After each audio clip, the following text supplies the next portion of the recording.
Yep, there we go. Okay, it's 7 o'clock. I am calling this meeting of the City Council of Nassau Bay to order. Roll call shows that all council members are present. And I want to move to the invocation and the Pledge of Allegiance. And it's by the Park Place Commandery, number 106. You guys come on down. Present the colors.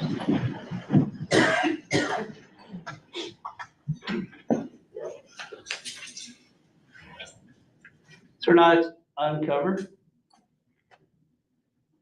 Father of all, we implore that blessing upon our present assembly. Guide their thoughts and assist in their deliberations. Grant them unity of purpose and show them the path where they may walk in common accord, that order may prevail. In the name of our blessed Redeemer, amen. Tonight's free covered.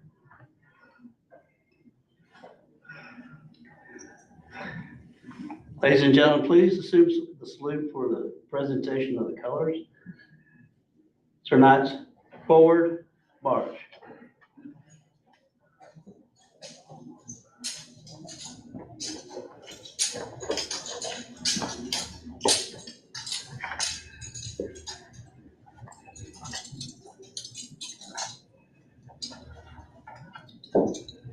Ladies and gentlemen, you can lower your salute briefly for the flag.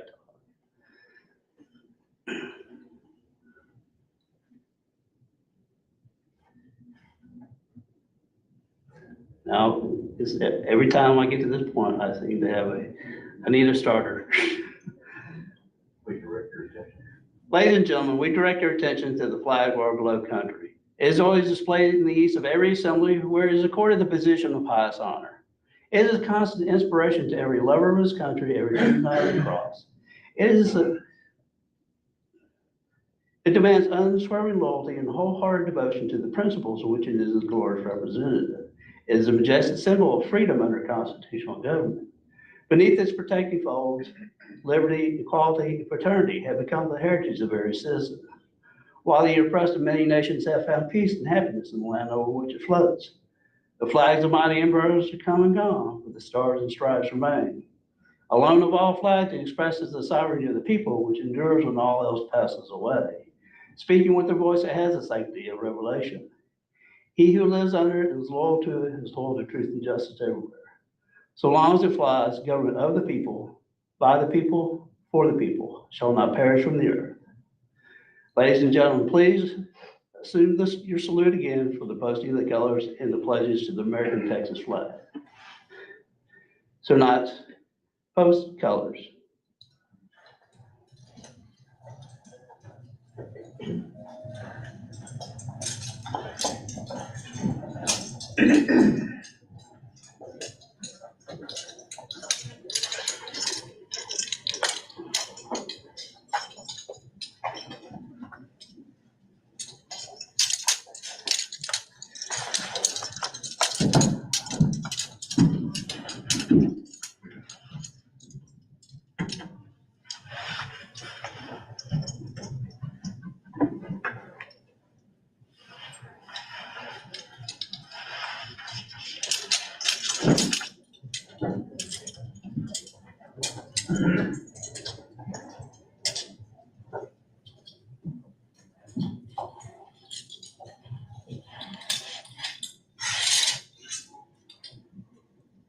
Tonight's present swords.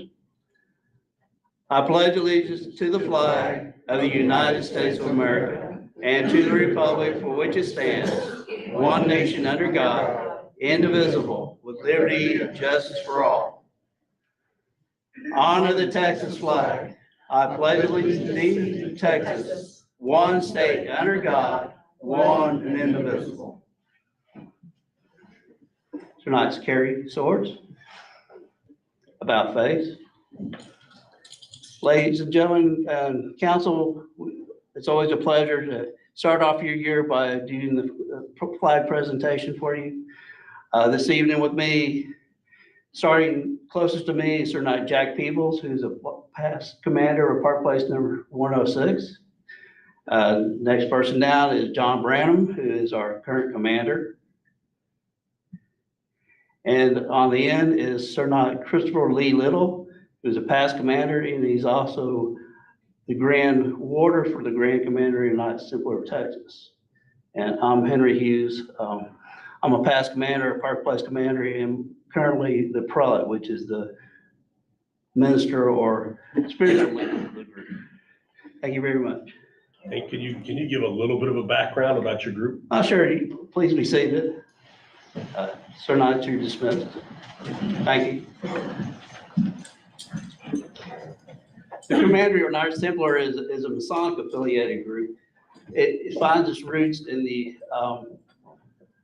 back in the 1300s when the monks took up sword and shield to protect the monks traveling to the Holy Land to prevent them from getting accosted or robbed. Currently, we have 3 current charities that we support, which is the Knight Templar Eye Foundation, the Knight Templar Education Program, and the Holy Land Pilgrimages Program. The Eye Foundation is a program that raises money for research for diseases of the eyes.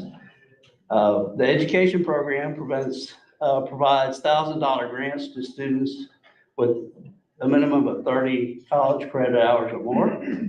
And the Holy Land Pilgrimage is a program where commanderies raise money that is matched by the Grand Commandery of Texas to send ministers to the Holy Land for a 3-week intensive work study program to actually walk the path of Jesus walked.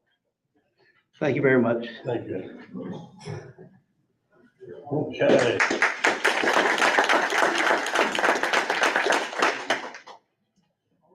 Next, I'm going to move on to the appointments, proclamations, presentations, and awards. I have a presentation for the folks at Clear Creek Environmental Foundation. Lloyd, if you'd like to, or all of the above, please come on.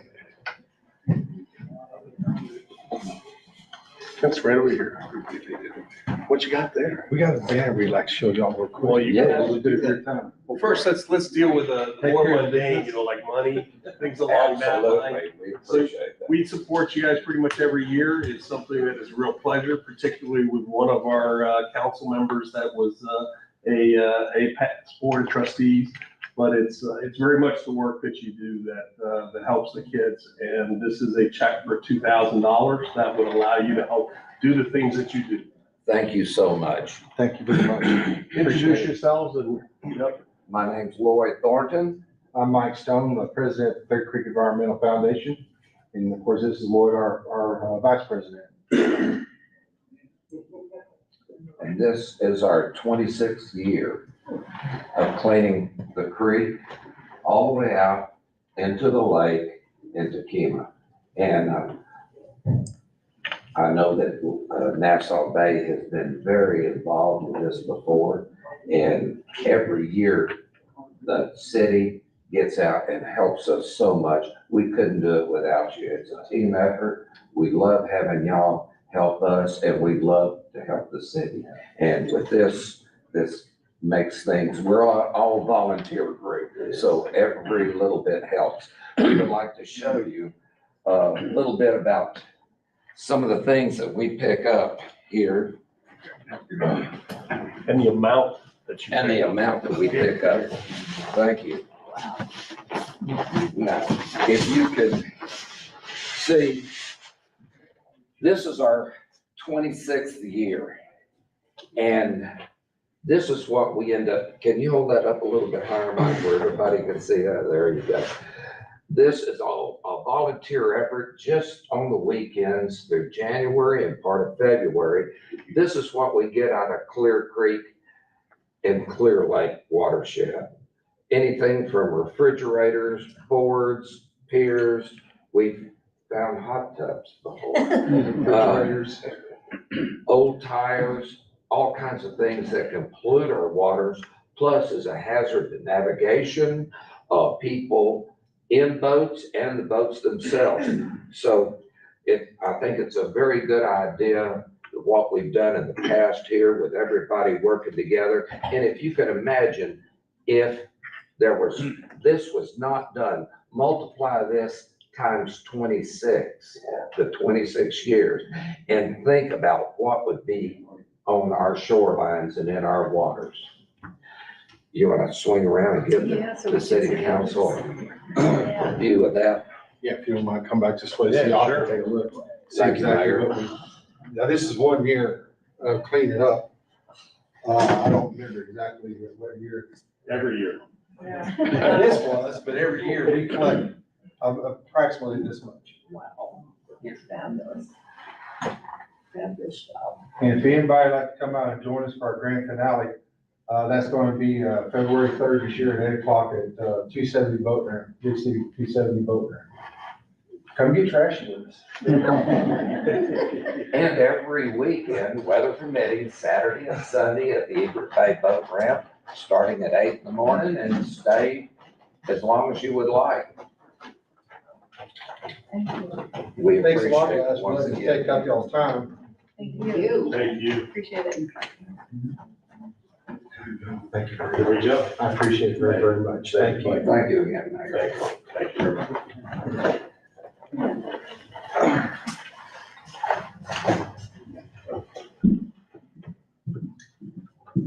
Okay. Next, and I'm going to preface this with a little bit of levity, but there is an important football game later tonight. I believe it is a couple of teams that like Michigan and Washington that are playing. So as we move to our comments, I'd have everybody keep that in mind, because I'm going to try to push the agenda tonight. This means we go into our citizens' comments and public hearings. If there's anything people want to say, anything that would like to have a comment to the city council.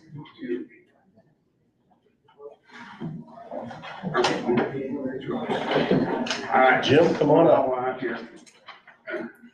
You knew the routine, name, rank, Sarah. Sergeant Marine Corps, whatever.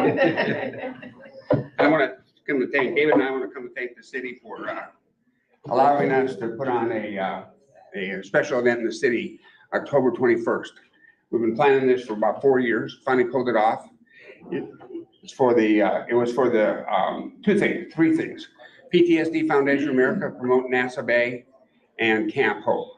Awareness and a fundraiser for Camp Hope and also for the city. So we pulled it off finally, trying to put it together for a few years, and one thing got another, and we finally got it. I'm sorry, I'm a little tired right now. So, but we had a great event. I think there's a good turnout. The participation from the community was wonderful. Brought Camp Hope volunteers out, vets out, and the support on the water was tremendous. U.S. Coast Guard, machine gun boat, NASA Bay safety boats, Sheriff's Department, and about 25 boaters came out and supported us, protected all the paddlers on the water. It turned out to be a good event. And so this is kind of a flyer, just send this around. This is our, we had built up for the PTSD Foundation of America Camp Hope. And David helped us out with the finances, so the city supported us in a great way. No loss of word, but I think NASA Bay is kind of unique. Actually, the whole Bay Area is kind of unique in supporting the military. I've been doing this stuff for years, and NASA Bay really stepped up by doing this for Camp Hope. Back in 2011, 2008, I did some stuff for the wounded in Brooke Army Medical Center. We bring them into the Clear Lake area and have fun with them. And now the guys are coming back with unseen wounds of war in the head. And brain injuries are a traumatic event. And a lot of people lose their lives. I think veterans up to 22 to 44 a day, depending on how you look at the numbers. So we put together this event, and I recruited David in 4 years ago to help me do this. I'm kind of proud of our t-shirt, so we'll show you this.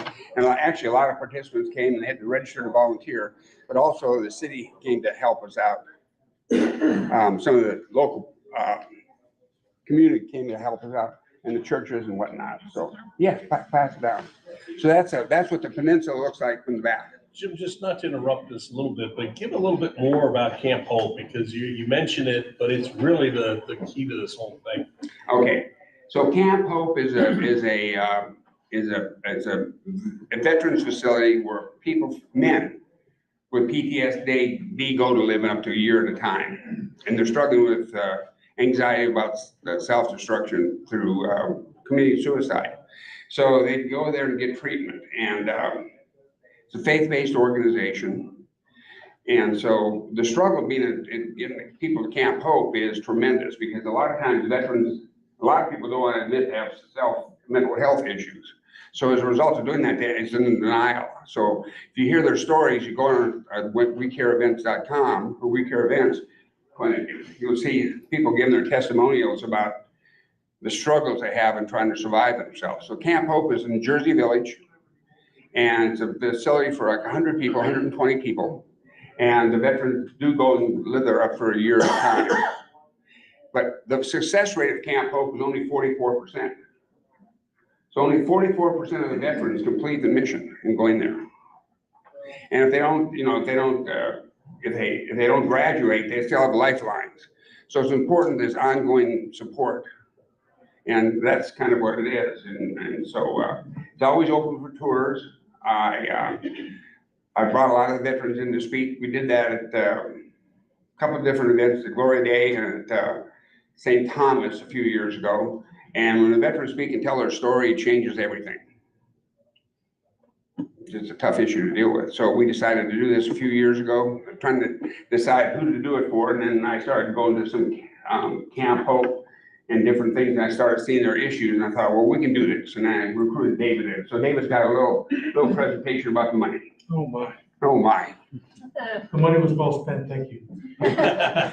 No, seriously, we were fortunate enough to get some funds from the city of Nassau Bay to the tune of $35,000 for hot money, which is hotel and occupancy taxes. So it's also, not only did we put the event on for Camp Hope, we also put it on to make awareness for Nassau Bay and the beautiful community that we live in. And I think that was a rounding success. We had paddlers from all over Houston. We had people from the Houston Canoe Club came down.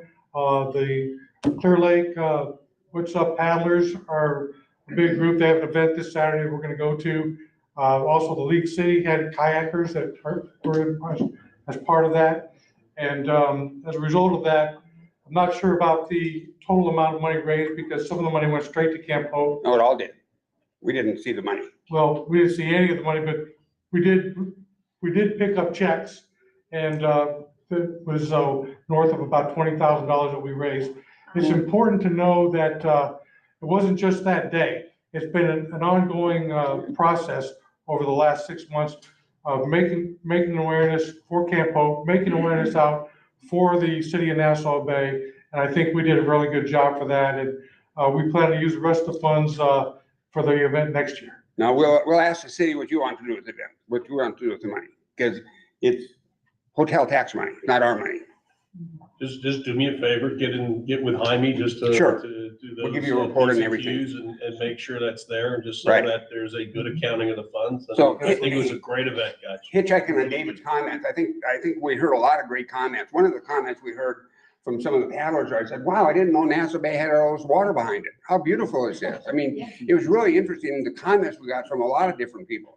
And one of the gals who was with us was a world-class paddler, and she was kind of interesting to be around. She was really an athlete, you could tell. So a lot of people just did not know about our waterfront community. Jim, can you remind me the length of the paddling course that you guys had? Pardon me? The length of the course, the distance? It was 4.5 miles, 4.8 miles, from the Nassau Bay Hilton to 4.82 miles. 4.82, yeah. according to the paddler, professional paddler. From the Hilton, so we started out the Nassau Bay Hilton and went around the peninsulas, 2 peninsulas, one in the city of Nassau Bay, and there's an internal peninsula in the city, which covers the Clear Creek Peninsula, and then into the yacht club, where we had a party and a lot of people spoke about it. And also the veterans got a chance to speak at a couple of different events. I invited them from the Glory Day, and they were able to speak there 3 times. And in previous years, they came to speak to other churches, but during this weekend, it was so busy. October, like, wow, went out for volunteers, like, it was nuts. I mean, everybody was pre-packed, and so we got it in at the very end, so I'm glad we did, but we're kind of looking to see how the city wants to go forward, so Okay, not our money, it's your money. very good. Thank you guys very much, appreciate it.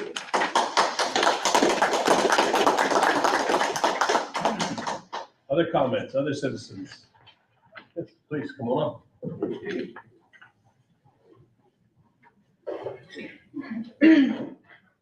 Good evening, everyone. My name is Yulia, last name is Schmalholz, and I am certified orthopedic massage therapist, and I am medical massage practitioner. So to get that level, it's actually took me like a couple of years to study almost like every evening and pay a lot of money for my education because nobody paid for that, those classes. If you want to get that level, you need to pay good money and take a lot of classes because sometimes it's not clear what you're doing at the first, like you need to make sure that you're doing exactly what those very cool instructors telling you to do. So last year was kind of difficult because, like I have a small business here in that beautiful Nassau Bay City. And rent was going up, and I was paying for all my classes myself, practically like watching each dollar. And then I'm getting that paper that I need to pay $100. So I was actually not in shock, but actually it was very difficult to see that because there was any explanation, just pay those $100. So when I was trying to find out where at least those money going towards to, I didn't get any clear explanation. So if I see in the letter that something is going to this or that would be a little easier to deal with that. So I'm just saying, like, I want you to hear my voice because I'm actually doing that business and I'm working a lot. I'm working sometimes some days a week in developing,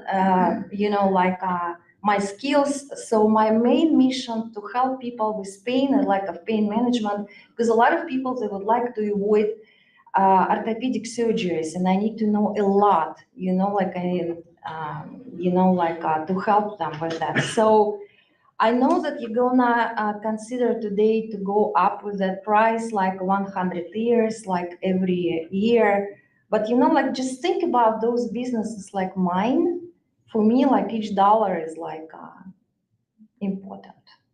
I just want to be heard by you. Yeah, thank you. Thank you.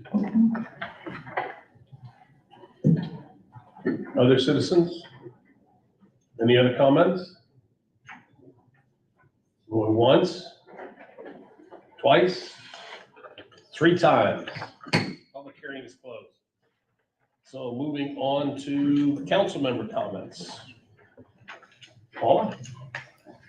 Well, it's been a great way to start the new year. I appreciate all the volunteers that have worked over the holidays and our staff. Great job at the park. And I appreciate all your effort and all the things that you put together for our children. They love the events. That's the biggest thing for me. Our city is turning in age and we're bringing young people in, and it was exciting to see all the participants. So thank you for those that helped. Thank you for those that participated. Thank you. Thank you to those that were in charge. All right, so I just want to say Happy New Year. I'm going to be short, but I do want to introduce someone, if that's okay, Jack. We have another one of our local scouts from Troop 1966 at St. Thomas, Jack Snap, here today to observe our meeting. So welcome, Jack, and thank you. Hey, Jack.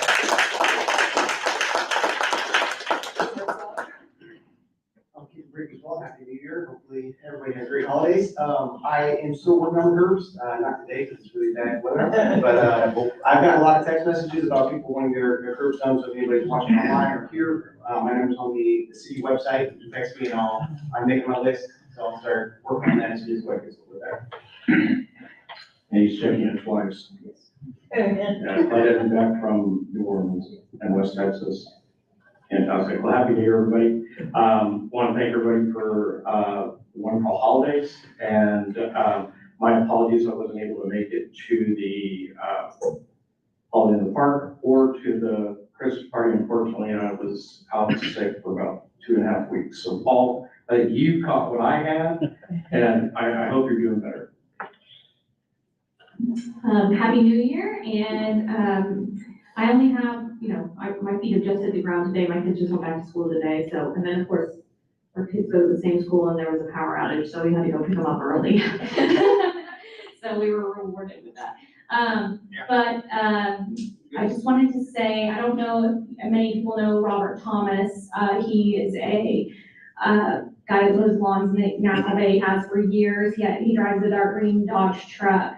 So I just wanted to inform everybody, there's a GoFundMe going around because he was very badly burned in his apartment fire, I think a couple days before Christmas. I don't know much more detail than that, other than that there's a GoFundMe going around, and I think I shared it, I did not create it, but I shared it to the Nassau Bay, Texas Facebook page. He was trying to get people out of his apartment and was badly burned. So if you all would consider looking at that and helping Robert out, that would probably be really nice. Yes, I just want to wish everyone a happy and healthy new year. I was also going to echo what Sarah mentioned about Robert Thomas. We have great citizens in the neighborhood. Win Weber and the Moses family are helping aid in his recovery efforts. So if y'all would like to contribute in any way, shape, or form, please let us know, and just keep him and his family in prayers, and go blue. I have just a couple of comments.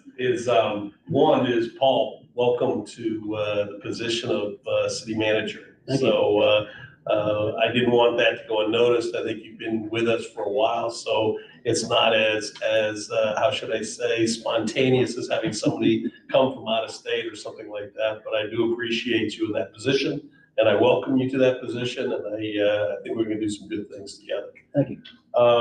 Second, I want to mention or build off of something that Paula said. I was at the Space Center Rotary Club luncheon, and they invited me to speak. But what was really interesting was afterwards, I had many people mention that it appears like in the last 6 to 9 months that a lot of the activities, whether it's streets or whether it's curbs or whether it's beautification, the events that were being done, is that people just said it seems like the city of Nassau Bay has it going on right.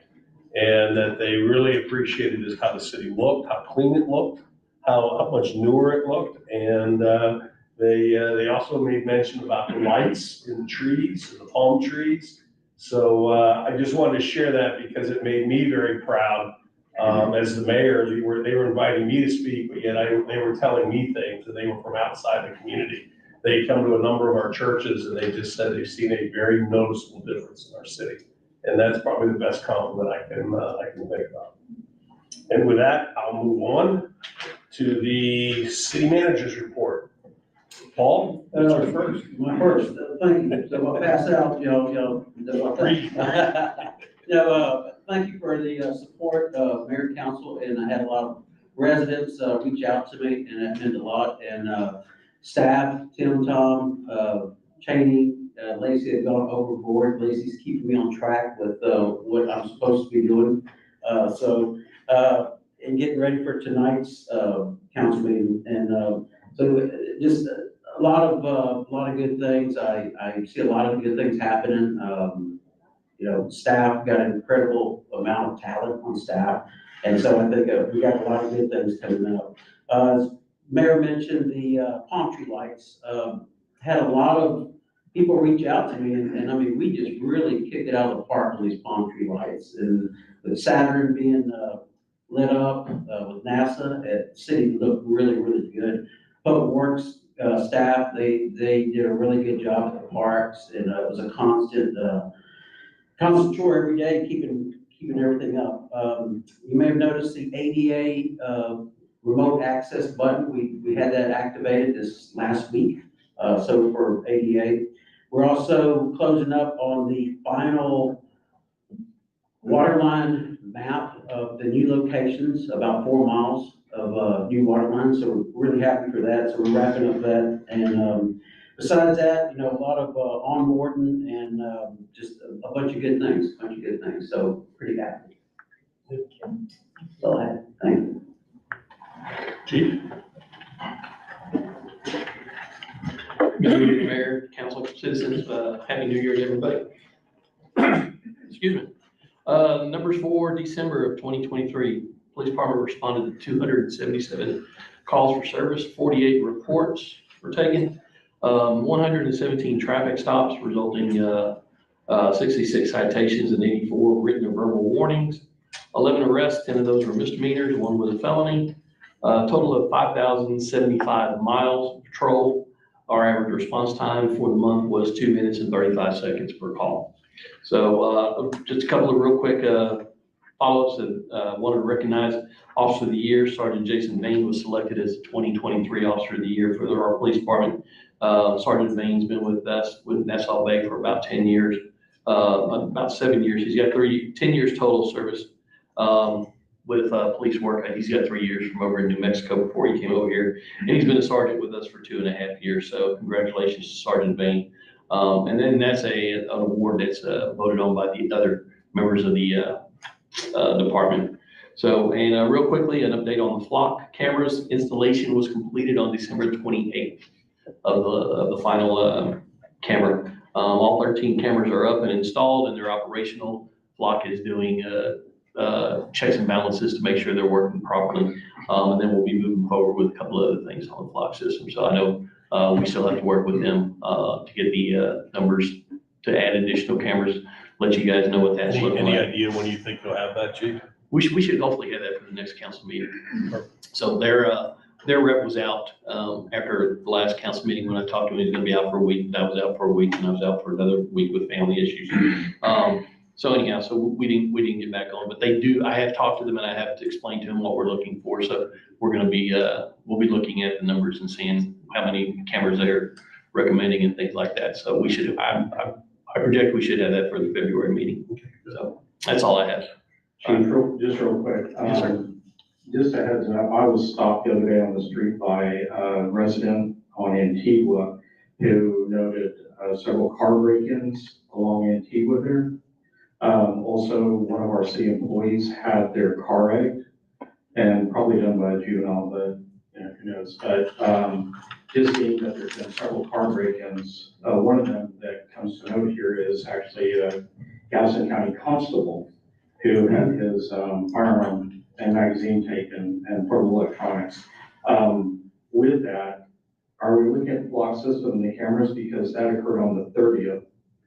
And do we have follow-up with them and in regards to that? We, not for that particular case, but we do have video from the apartment complex itself. And we've already charged somebody on that crime. Fantastic, excellent. And then just a question also is follow up on the G6. I know, Paul, that you've been tied up with things and been out sick, but I want to make sure that we're following up with G6 security and that that's moving forward in relationship to what was discussed previously in December.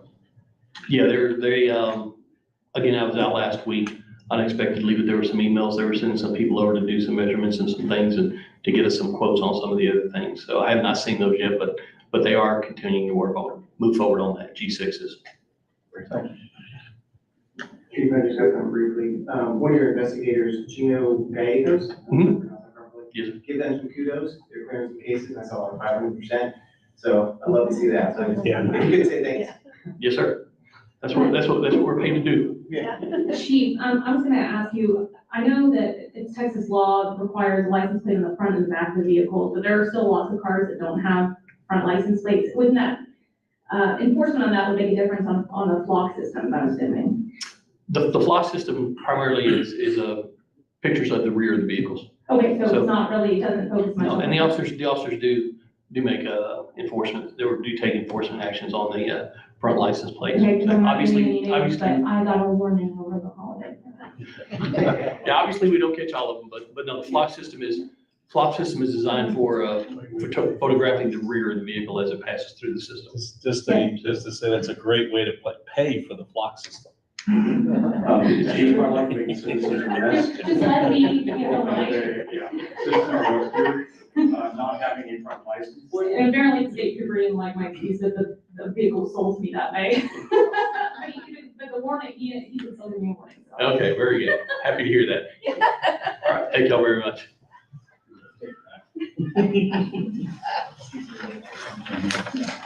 All right, good evening, council, citizen, staff. So your volunteer fire department for the month of December ran 34 calls. We have 39 members, and in December, we volunteered 1,120 hours. So that is it. Looking forward to the start of a new year. Say the workforce again, how many members? 39. 39. 39, yep. And I got a couple applications in queue that I'll be calling, so hopefully that'll jump. Great number. So each one got a call. Which one? So each one got a call. 34 calls? 34 calls, yeah. Yeah. Yep. We had a few left out. But, It's okay. Just real quick, Tom, if you could, I'd like to get a date of the delivery of the ambulance, an email from the builder, so we know when it's going to be delivered. It's supposed to be here first week of February. Do we have that as definitive from the builder? I'll get with Sean and get it. If you could circulate an email, that'd be great. Thank you. Thank you, man. Yep. Public Works? Yeah, so, one thing I did leave off on the city manager report, during our Christmas party, Lacey was nominated for Employee of the Quarter, and also Jaime Vasquez was for Supervisor of the Quarter, so. Of the year, sorry. Don't shortchange her. Of the year, there you go. So for Public Works, we've completed 32 of 34, street areas. 260 feet of sewer line was jetted to improve flow and capacity. We only had one water break. The Holiday in the Park and the boat parade, we assisted with that. The NASA Park tree lighting project is completed. Only thing that's left is the remote access that I'll be able to change colors from my phone, but everything else is working. We also installed 16 new white street lamps, the old style, just in time for the Christmas wreath decorating party. So that came out really good.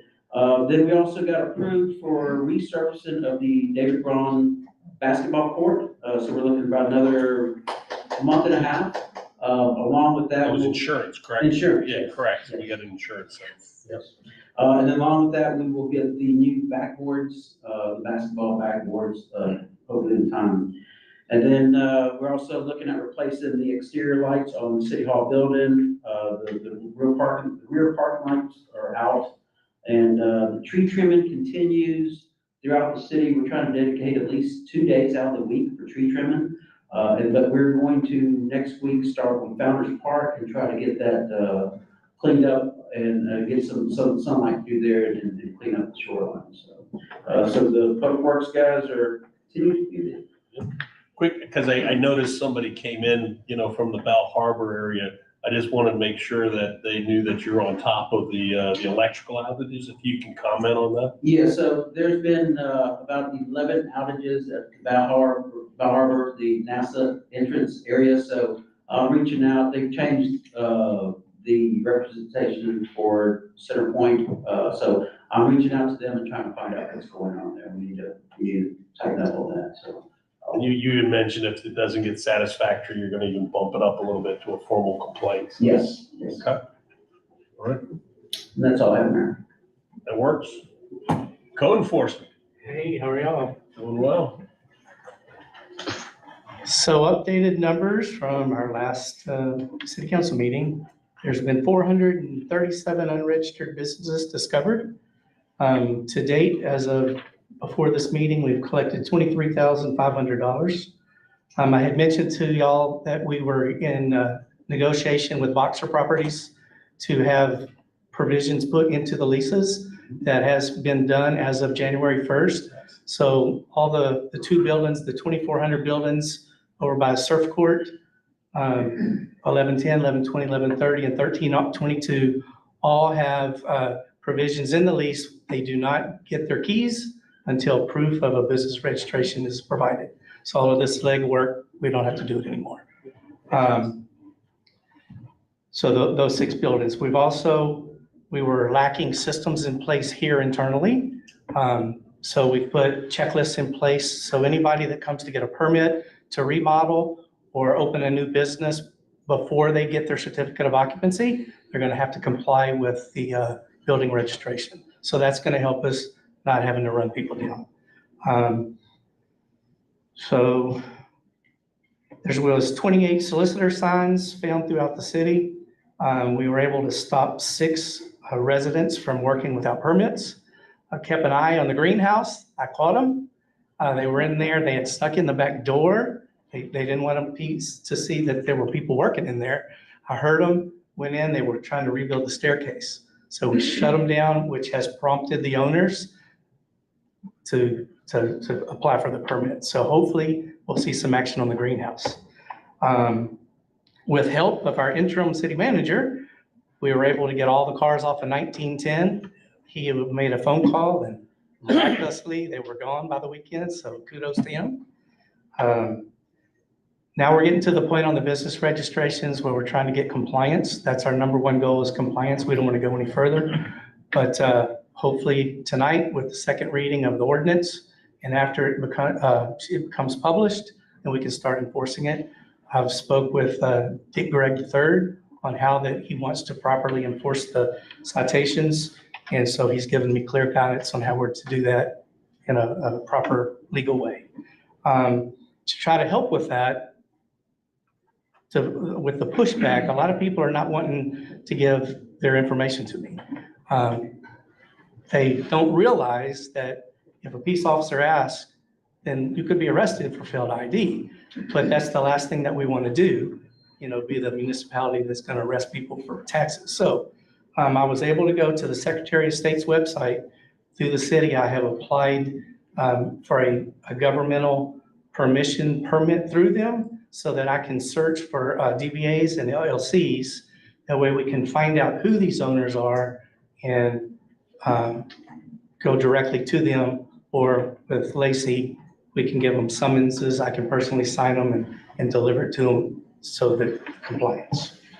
And the very last thing is that GovOS, the STR training is going to be 9 o'clock on Wednesday. So we're going to have a 2-hour training. So I know we've been paying that bill. We hadn't got much for our money since we've started, but we've given them, that's a sense of urgency for council and the city. And so the training will be on Wednesday. Just so I'm sure, did you say 413 unregistered businesses? 437. 37. And I have not gone north of Upper Bay yet. Yeah. Okay. So I still have all the. Unbelievable.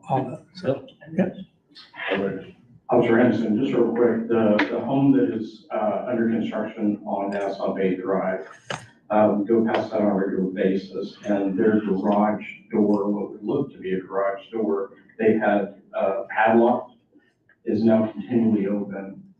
Is there some way we can contact that? Yeah, that they did that in a hurry to leave after I told them they had 15 minutes to leave. So they didn't put it back up, but I did notice that. Oh, okay. So we do know who the owner is now, and we're going to reach out. Okay, great. Thank you. Thank you. Thank you, Officer Anderson.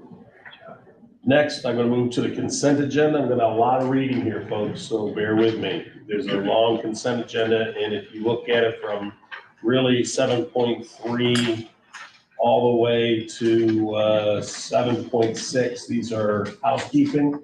If you remember, there was a procedural where we had the public hearing in the wrong timing, so we had to kind of redo this. So this will be the second time. So yes, you've seen this before, but it's something we had to do to make sure that we were cognizant of the proper procedure under the law.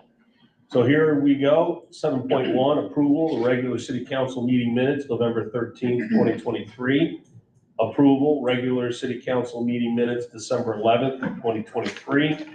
Consider and take action to approve the EDC, the Feed the Future Foundation, St. Thomas Feed the Future Foundation, Eden Grove Systems Collaborative Project, referenced under resolution number 2023-11-21C, previously passed by the EDC on November 21st, 2023. The city council approves the Feed the Future Foundation, St. Thomas Feed the Future Foundation, Eden Grove Systems Collaborative Project, and the EDC expenditure of $20,000 plus administrative costs, subject to certain terms and conditions to be negotiated. So again, that's EDC. All of these are EDC money, not general funds.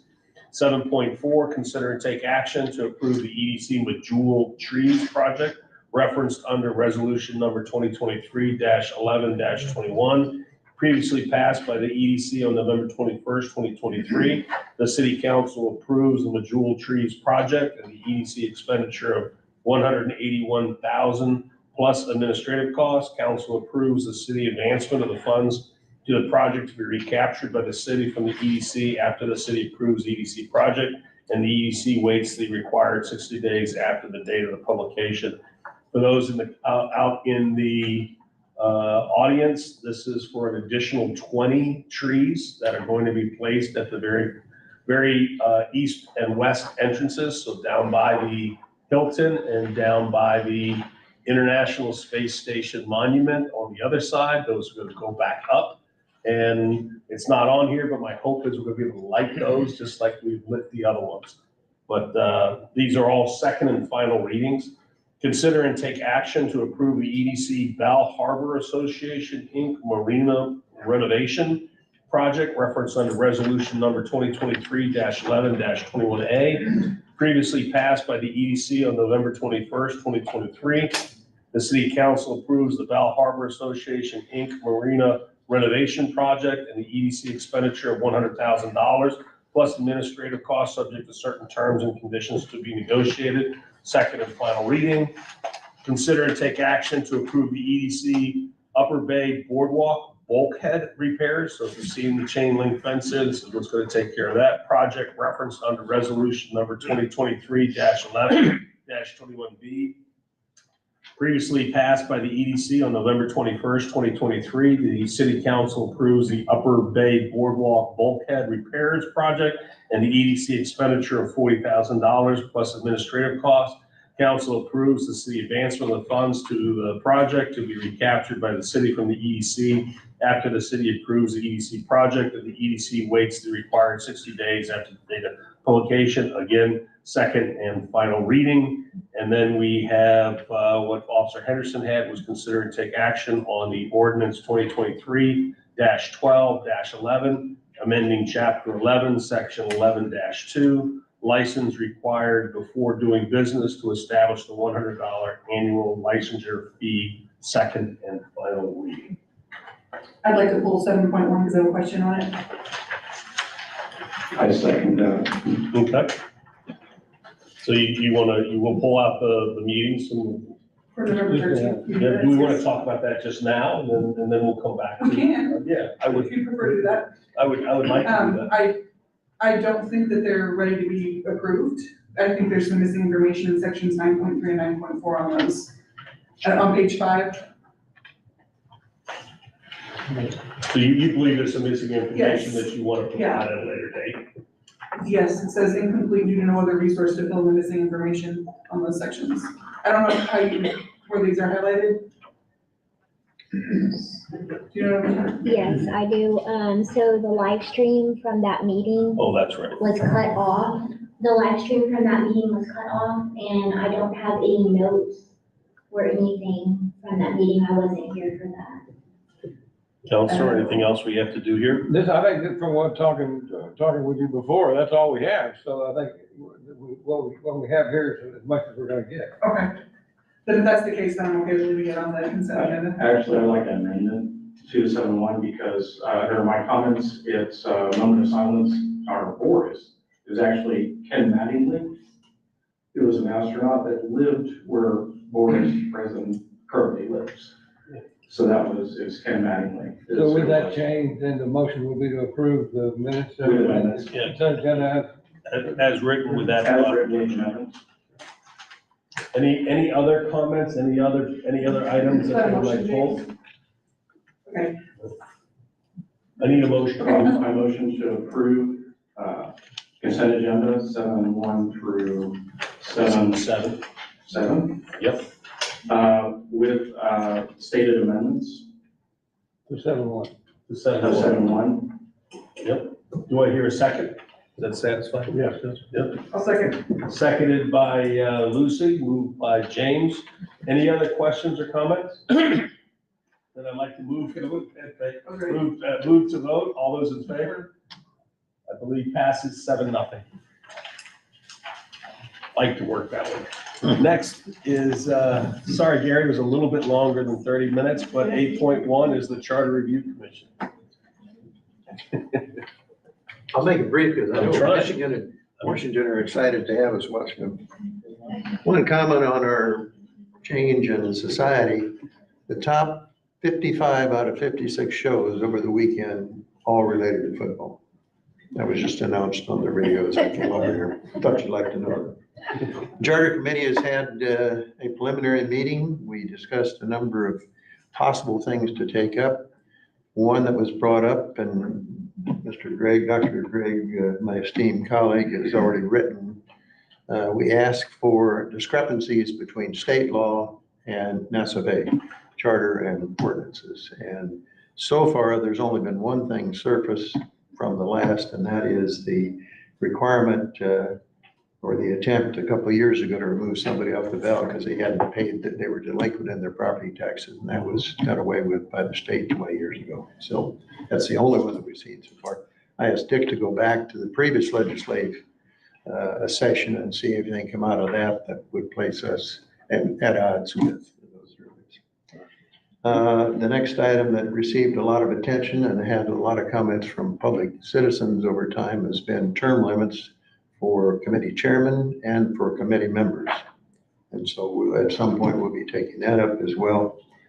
Another one that is a standard of practice in most every organization that I know is a non-fraternization policy, including sexual harassment, bullying, creating an unhealthy and unproductive workforce. And Dick has written a draft, I should say, of that for our consideration. Policy change and not a charter change.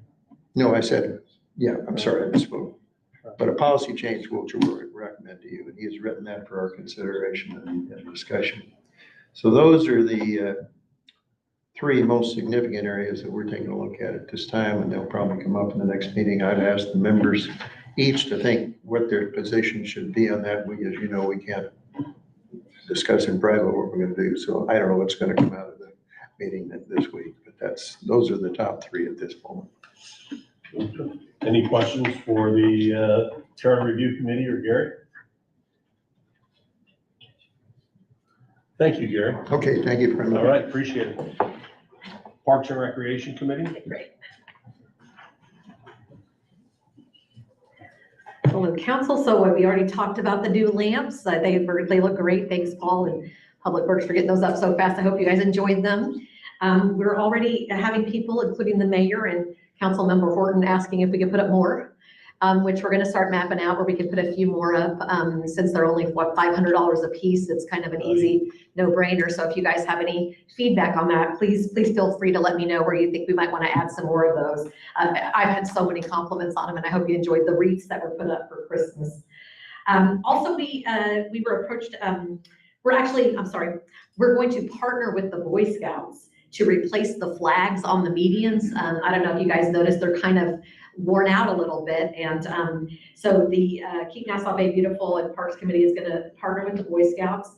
A private donor donated the money to replace the flags. So they're going to just, retire the flags properly and learn that whole process, which is part of what they do. So we're going to be doing that coming up pretty soon. The tree trimming, we've been talking about that for so long, and I got to say, oh my gosh, it's looking so great. I was playing pickleball the other night, and I walked out and I realized I could see the lake for the first time. You can see the floating bridge and you can see, it looks so beautiful. And also around Founder's Park, I know you said you're getting some more of that, all the palm trees, it's looking really good. And we talked already. That tree that's going like this. Yeah, he said he was gonna work on that, so that'll be really, you can see the lake over there now too. It just looks beautiful when you're walking around the lake. It looks amazing. And so thank you to your team, Paul, for getting that taken care of. We also talked about, if you notice the crepe myrtles around the city, are starting to get that ball moss in them. And so Paul and I already talked about, he was gonna schedule after the freeze. I think it's like, what is it, February 14th that it's usually? Yeah, February, March. February, March, yeah, so we're gonna schedule it then, so we can get all those cut back and they can grow back pretty, and then if there's some dead ones, we're going to replace them. Laura Ford was working with some people through the Boy Scouts, and they're going to get us some free trees, and we're gonna put them up on the San Sebastian, the crepe myrtles that were there, and any dead ones, we'll go ahead and replace those as well. So we're gonna have that coming up real soon. February 3rd, you heard about the Clear Creek Environmental Foundation cleanup. They do need boats. So if you're listening and you have a boat and you'd like to participate, feel free to reach out. We have an email now, that nbparksandrec@nassaubay.com, or just reach out to me directly. My number is 832-868-8663. And we're going to have the Boy Scouts also participating in that cleanup on the peninsula. We'll have a table out there. You can get service hours. If anybody has students or Boy Scouts that need to get their service hours, we're gonna have a table out there, and we're gonna help out Mike and his crew. I think Jim Stowe, if he's still here, he was gonna reach out to me to try and help get some, people. He has his boat. So if you guys wanna bring your boats out and help clean up, it's really kind of a nice time. And they feed you afterwards down there at the Egret Bay Boat Dock at 8 a.m. on February the 3rd. We are scheduling the Moon Tree event for March the 9th. We are going to, at the next meeting, discuss, and we've been having some subcommittee meetings about what exactly we're gonna do. We're gonna get 2 more trees. We have a few candidates that we wanna name the trees after, some astronauts who lived in Nassau Bay, but that's gonna be TBD based on availability and other things. The beautification day is scheduled for March the 30th. We're gonna partner with the Garden Club and help them, and then also do whatever beautification projects we have. So any ideas, please feel free to reach out and let me know what you would like to have done. Probably, the flowers look so good right now. I guess we'll see after the freeze how many flowers we have, but we'll find some other things to do if we can't get that. And then also, I'm so happy to hear about the basketball court. That was gonna be top on our list. I know that we were already getting like some quotes and stuff for that, but I guess that won't even be necessary. We also we had talked about putting up cement bollards out there so somebody can't drive on there again, and we'll discuss that at the next meeting. The pickleball courts need to be resurfaced, and we've had a request to get more lights out there, and now that I've been out there playing at night, you can see, yeah, it probably does need some more lights, and where the no man's land is, we're gonna get some quotes on maybe adding another court there, because it's pretty popular, and when you go over there, it's kind of hard to get in. So we've had requests for that. We're gonna get some pricing on it and see like if it's possible or not. Also, we're gonna continue with the neighborhood survey about the blight and all the damaged signs and the curbs, and those kind of things will be part of this, upcoming beautification as well, and part of our, Chase is working on the curbs and all that kind of stuff. I did want to do a big shout out to Officer Henderson, if he's still here, because some of the things that we had to ask for, like the red curbs getting painted where the fire lane never chipped, he already had that. I think it was a Circle K that you had done already. And so he's been out there getting the lines painted back. And I know it doesn't sound like a lot, but it really does make the neighborhood look nicer when you drive in and you see all of that. And when we do our survey for the Keep Texas Beautiful, you have to do a survey. Then we can give it to Paul and show him like, okay, this is things that people saw. He's replaced some signs. I don't know if you noticed that were like parking signs that were cracked, and that just those little things that make a huge difference. And I just really love that there are no more cars out there on Nassau Road 1 of the Airfat property. That it just looks so nice now. So our next meeting is going to be Wednesday, January the 17th at 6 p.m. We still have like the rocket splash pad, the murals, and different things like that we're going to be working on. I just named the things that were kind of the #1 priority. And then also, I know tonight you're going to be looking at appointing our under 18 candidate. And I just wanted to read something to you. This is the application that we got. I've been asking around, but I don't know that anybody can beat this application. I was born in Nassau Bay and have played at our park since I was able to walk. I would love to make our parks and city a better place. Someday I would like to design theme parks. When I was 7 years old, I wrote to our mayor and city council and requested more challenging and interactive playgrounds. This year, I got to help design the one in Swan Lagoon, and I'm excited to help design a splash pad. I am a Boy Scout who cares to make our community a more clean and nice environment. I have volunteered for all the parks events and have enjoyed each and every one of them, including annual peninsula cleanups, beautification day, planted flowers at David Braun Park and Howard Ward Park, painted the planters and benches blue, painted the steps yellow, moon trees, volunteered to help launched the rockets for the ceremony and planted the moon trees at David Braun. Astros decorated the city hall and helped to direct people from the trophy to the players to get everyone through the line. Painted the white wall on Point Lookout, painted the white wall at the marina, helped plant a tree at St. Thomas and cleaned up St. Thomas for the Boy Scout service products, and much more. It says, how long have you been a resident of Nassau Bay? 11 years.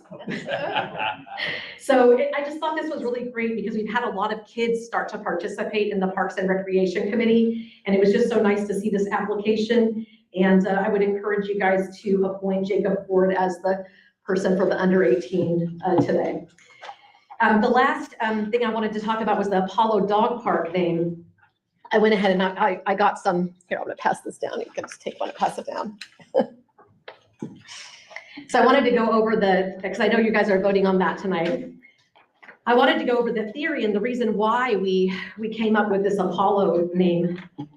So as you know, like Nassau Bay was built for NASA and the astronauts. And according to Nassau Bay resident and astronaut maker George Abbey, the developers wanted to call it NASA Bay, but that was not allowed, so it became Nassau Bay. And they wanted to make it more like Florida, so they built it on the water, and the rest is history, right?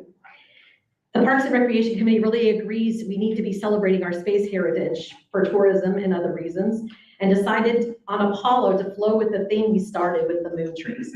I think I mentioned the last meeting, the little logo for the moon trees has like an astronaut planting a tree. And we wanted to include on the plaque that names the dog park and also on the moon tree plaques, that little logo with a QR code that could tell the story of who we are as a city, the home of astronauts. So as we know, Nassau Bay loves their dogs and our furry friends, and the Apollo astronauts were no different. So if you look at the photographs that I have here, the first one is Roger Chaffee. He was on Apollo 1. And James McDivitt, he was on Apollo 9. And some of these are in Nassau Bay, you can kind of tell. And the daughter of Gene Cernan is there with her dog. There's Buzz Aldrin with his dog. You have Mike Collins, and if you look at the picture of Mike Collins, you can see the terrazzo tile. So that's in Nassau Bay. And then that's Alan Bean. I think that's in front of Mike Barrett's house. But anyway, these are the astronauts that were on the Apollo missions that lived in Nassau Bay. And I think it's important to honor them. Roger Chaffee was on Apollo 1. He died in a fire. It was very dangerous what these heroes did. We strapped them to these rockets. They didn't know if they were going to live or die, and some of them did die. And Roger Chaffee was one of them.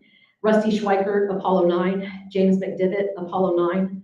Alan Scott, Apollo 9. Gene Cernan, Apollo 10. John Young, Apollo 10. Buzz Aldrin, Apollo 11, part of the first 2 men on the moon. Mike Collins, Apollo 11. Alan Bean, Apollo 12. Richard Gordon, Apollo 12. Ed Mitchell, Apollo 14, and also the one who brought the moon tree seeds back. We have a moon tree dedicated to him already. Alan Scott, Apollo 15. Jim Irwin, Apollo 15. Alan Ward, Apollo 15. John Young, Apollo 17. Harrison Schmitt and Gene Cernan, Apollo 17. And these were the last men on the moon. So the people who lived in Nassau Bay were some of the first men on the moon and some of the last men on the moon. And no doubt will probably be some of the next men and women. I have a female astronaut living in one of my properties that is going to the moon.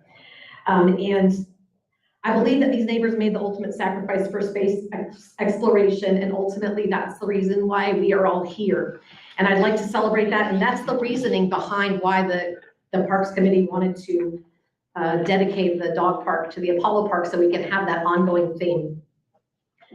So that was all I had for today. If you guys have any questions for me, I'd be happy to answer them. Okay. Not a question, but one comment. Yeah. I got confirmation that the Public Works Department is going to be tackling the pigeons and the Muscovy ducks. Ooh, sweet. So we can, get that population, that 400 strong pigeon population. That'd be great. And then the other thing too is we have the benches coming in, but we'll talk about that later. And then also the lines need to get painted, but I guess that's after you guys finish today. Then we can meet and go there and paint the lines in the park for the parking and the pathway for the golf carts to mark it out. Any other questions or comments? And I saw some really cool signs that say like, golf carts only or something like that, that were in Florida. And I thought that'd be cool. We'll put them out in the parks. Any other questions or comments? Anyone? Question, you said Muscovy duck and pigeon, correct? And pigeons. So you're getting rid of the Muscovy duck and pigeon. And pigeons. Yes. Pigeons are great to get rid of. They're the ones I'm really, really targeting because they are, they're gonna tear up that pavilion. Yeah. So. Yep. Anyone else? Thanks, you guys. I didn't see Michelle here, but are you handling the special events committee? Yes, I can definitely handle the special events committee. We gave Santa a nice ride back to the fire station after the last event, and he said we could take off for a month and not have to meet before the next meeting, so we listened to his advice and we have not met. That was a nice gift from Santa. It was a very nice gift from Santa. Yeah, okay, that worked. Yep. So no updates there. I don't see Rod here, so I don't know with the planning commission. I know they're gonna be meeting, I guess, Wednesday, They are meeting tomorrow. tomorrow, so tomorrow, Tuesday, not Wednesday. Yep, okay.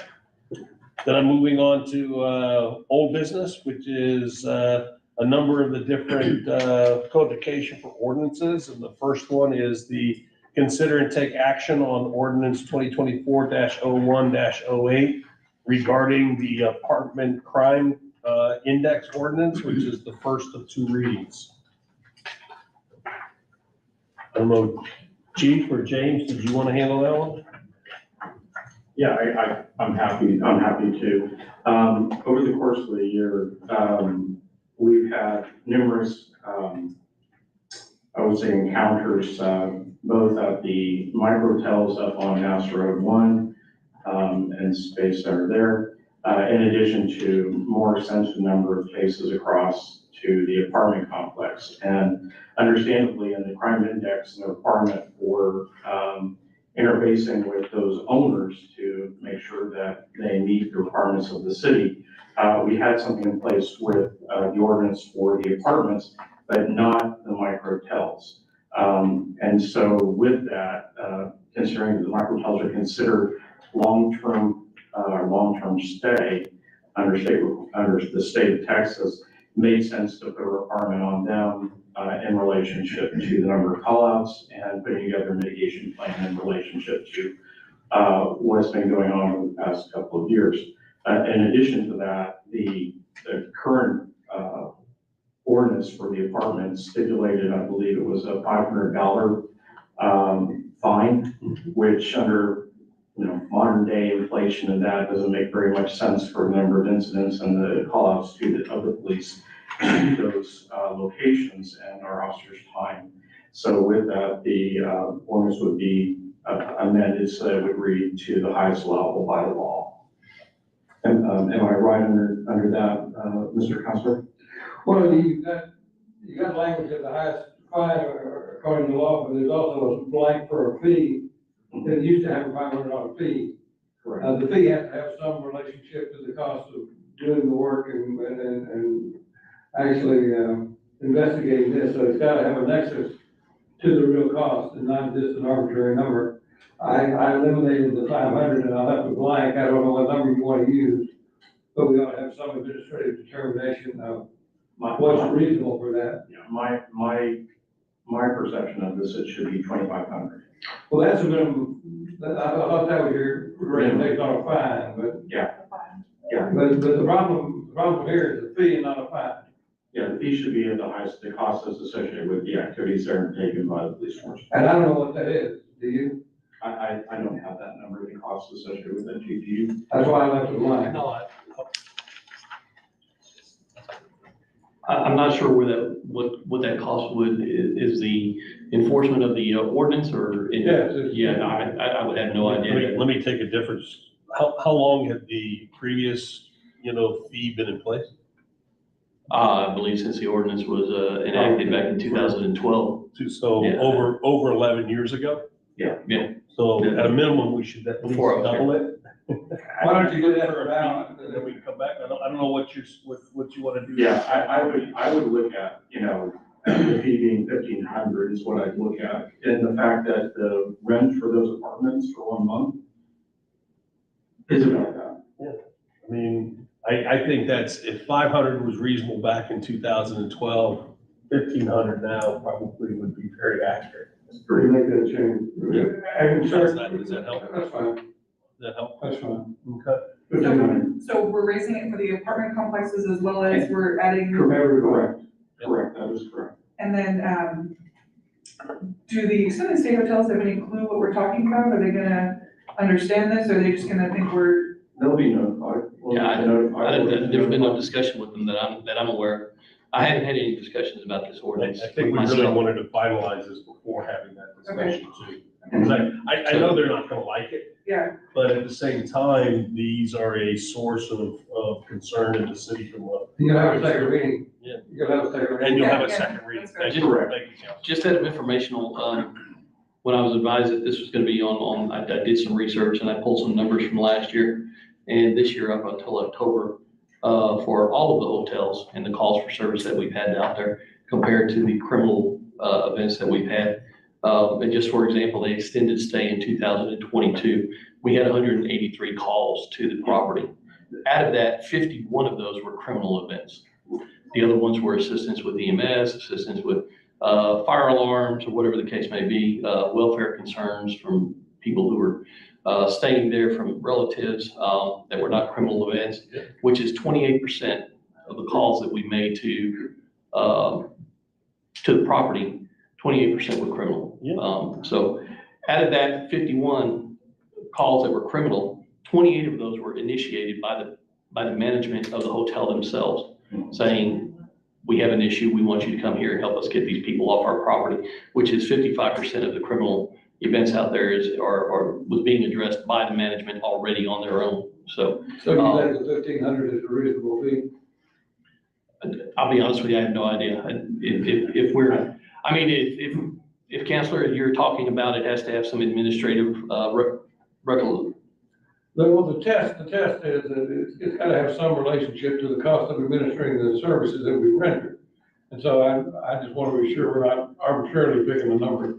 1,500 sounds reasonable to me. I'd let it go for now. I just wanna stipulate that when I got on council, actually, we gave an accommodation to Tasha Cavazos for actually disarming someone at one of the micro hotels. He did it on his own, by himself. And that is reason enough to charge $1,500. That's the least. All I know is when you look at the expenditure of costs here in the city, that seems early. This is a 45-minute warning to Don't employ 20 to take the lights on. so I do have another question though, Chief. How often do we take this data where we would implement that fine, the 2,500 fine? Once a year. Once a year, And then we'll review it at 6 months again. okay. So at the beginning of the year, we'll be looking at those numbers for the apartments and everything again. The only question I have, there are some, if a apartment complex or now one of the extended stay hotels is involved and they're required to participate, as the ordinance is written, there are some mandatory actions that they have to take, and I think those are gonna be difficult for us to enforce on the apartment complexes. One of them is required all current and future tenants to sign a crime-free lease addendum, which is gonna be difficult to do at the at the hotels because they don't have leases there. The second one is hold at least one crime watch meeting per quarter on premise in cooperation with the Nassau Police Department, which is, I believe the theory behind that is to have crime information shared with the residents there. And being these hotels have transient populations, that may be difficult. The third one is conduct at their own expense a criminal background check on all current and future residents.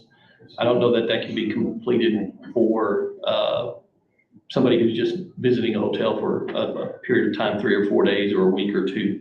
Conduct a credit check on all current and future residents. Again, I think there's going to be some issues with enforcing some of these mandatory requirements that we have for the apartment management for the hotel managements also. Why don't you come up with the things that you think would be useful for that, and we'll have it considered. Just for point of clarity on that, the understanding of this in regards to the extended stay, the staff was for the management because they're the ones on site, and the staff, because they're interacting with those guests on a regular basis, whether it's weekly or bi-weekly or whatnot.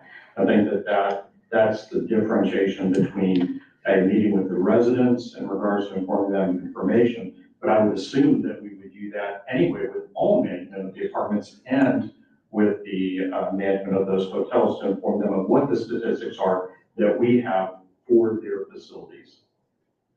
And we do share that information with our apartment complexes under this ordinance monthly. Chief, also, I think that training might be helpful not only for the residents, because I know some of those are extended stay, and there's people that are staying for an extended period of time, but also, I'm not sure what their retention rate is with their employees, but it might be helpful for them to have that information, because there might be new employees coming in. So not only would the residents benefit, but I think also the employees as well. And then with that $500 fine, or fee, I'm sorry, that was, if y'all signed that off in 2012, do we know how we came up with that number at that point in time? I was not here, no, sir. It might be worth taking a look to see how we came up with that number. Because I know $500 now is, or $500 from 2012 is about $700 now. Yeah, I don't have any historical on the ordinance when it was developed in 2012 or anything like that. It was just, I just have the ordinance, so. Yeah. I just think it might be helpful to look into how we came up with that in 2012. It might help us come up with how we should go forward with our data. Yep, any more questions? Don't get this in the first reading. How many extended stay hotels do we have? We have two. We have the Extended Stay America's Extended Stay America, and the Microtel. So, And those generally are for folks who stay there more than 30 days. That's their target wheelhouse. oh, I think they just, That's typical for those hotels.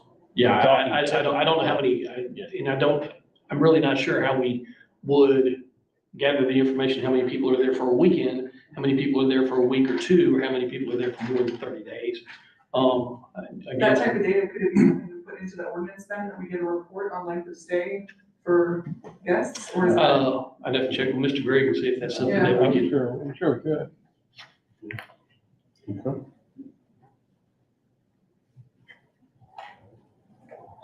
Any other questions? Then we're gonna hold this over with the amended to the $1,500. Yes.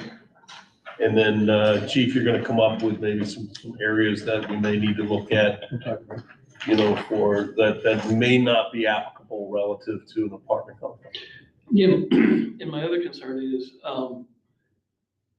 I don't want to dilute what we have for the apartment complexes right now by adding 2 hotels in there. I don't know where this will put the numbers for our crime threshold across the city for the average that we use with the formulas that are built into it right now. And I don't want to dilute what we have for enforcement on the apartments by adding 2 Don't we do that by hotels by individual apartment? Well, the report that we have, that we get given monthly, has those addresses of where that occurs. And if you look at the court, that is San Sebastian Court, that is the apartments. And if you look at the other ones they list as the microtels and that on Space Center Drive, I think that's easily discernible. But if you also look at the crime stats over what's been going on for the past year, there's been escalation of different types of activities, both at the apartments and at the microtel. A car theft just last month, assaults, multiple.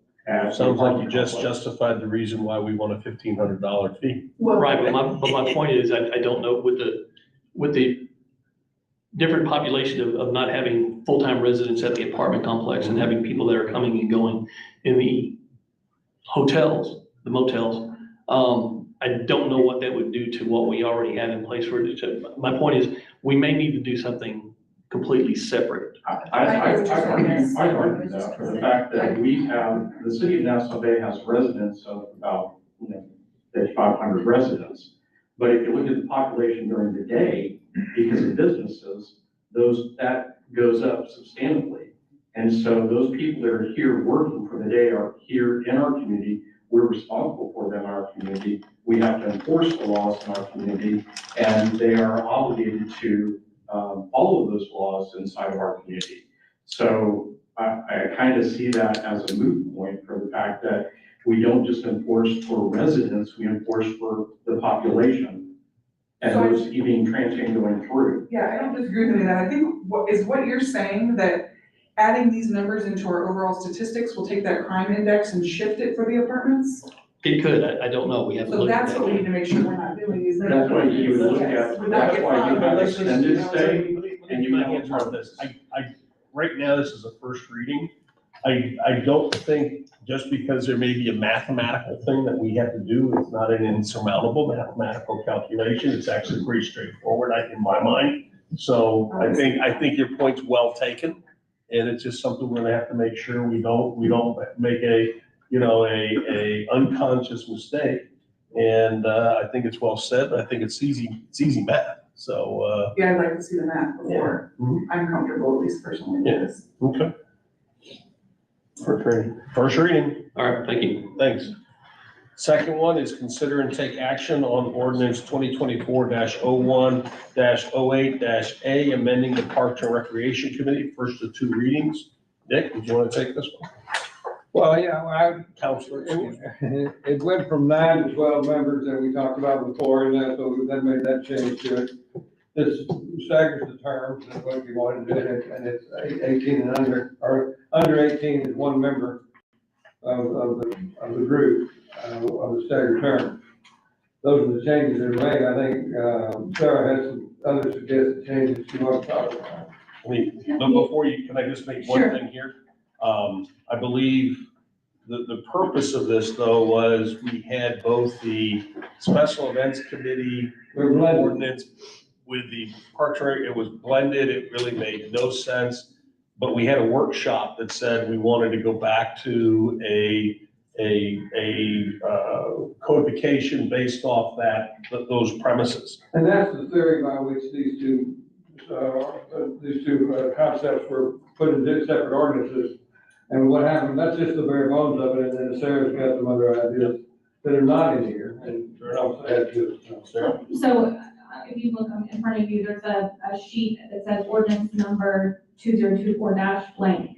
A couple of months ago, I spoke with Mr. Gregg about trying to shore up Parks and Rec in the ordinances, because it just wasn't there. And trying to just create the guidelines by which it functions, because as our city charter states, the council shall create, establish, or appoint, as may be required by law, circumstance, or this charter, those boards, commissions, and committees which are deemed necessary to carry out the functions and obligations of the city, and the council shall prescribe the purpose, composition, function, duties, accountability, and tenure of each board, commission, and committee, where such is not prescribed by law or this charter.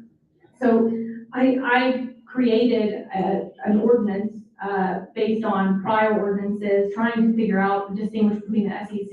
I mean, I think we figured this out during the boards and commissions meeting when we were trying to figure out who was what.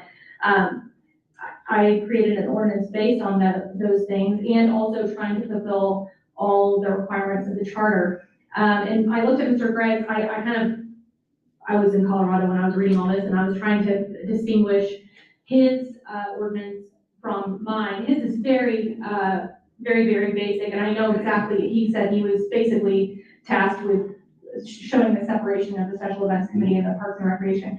But I don't want to, have a cursory pass of this just because, we're trying to distinguish them and make sure that we distinguish them right away. I still think we need to make sure that we follow charter and purpose purposefully align, things according to charter.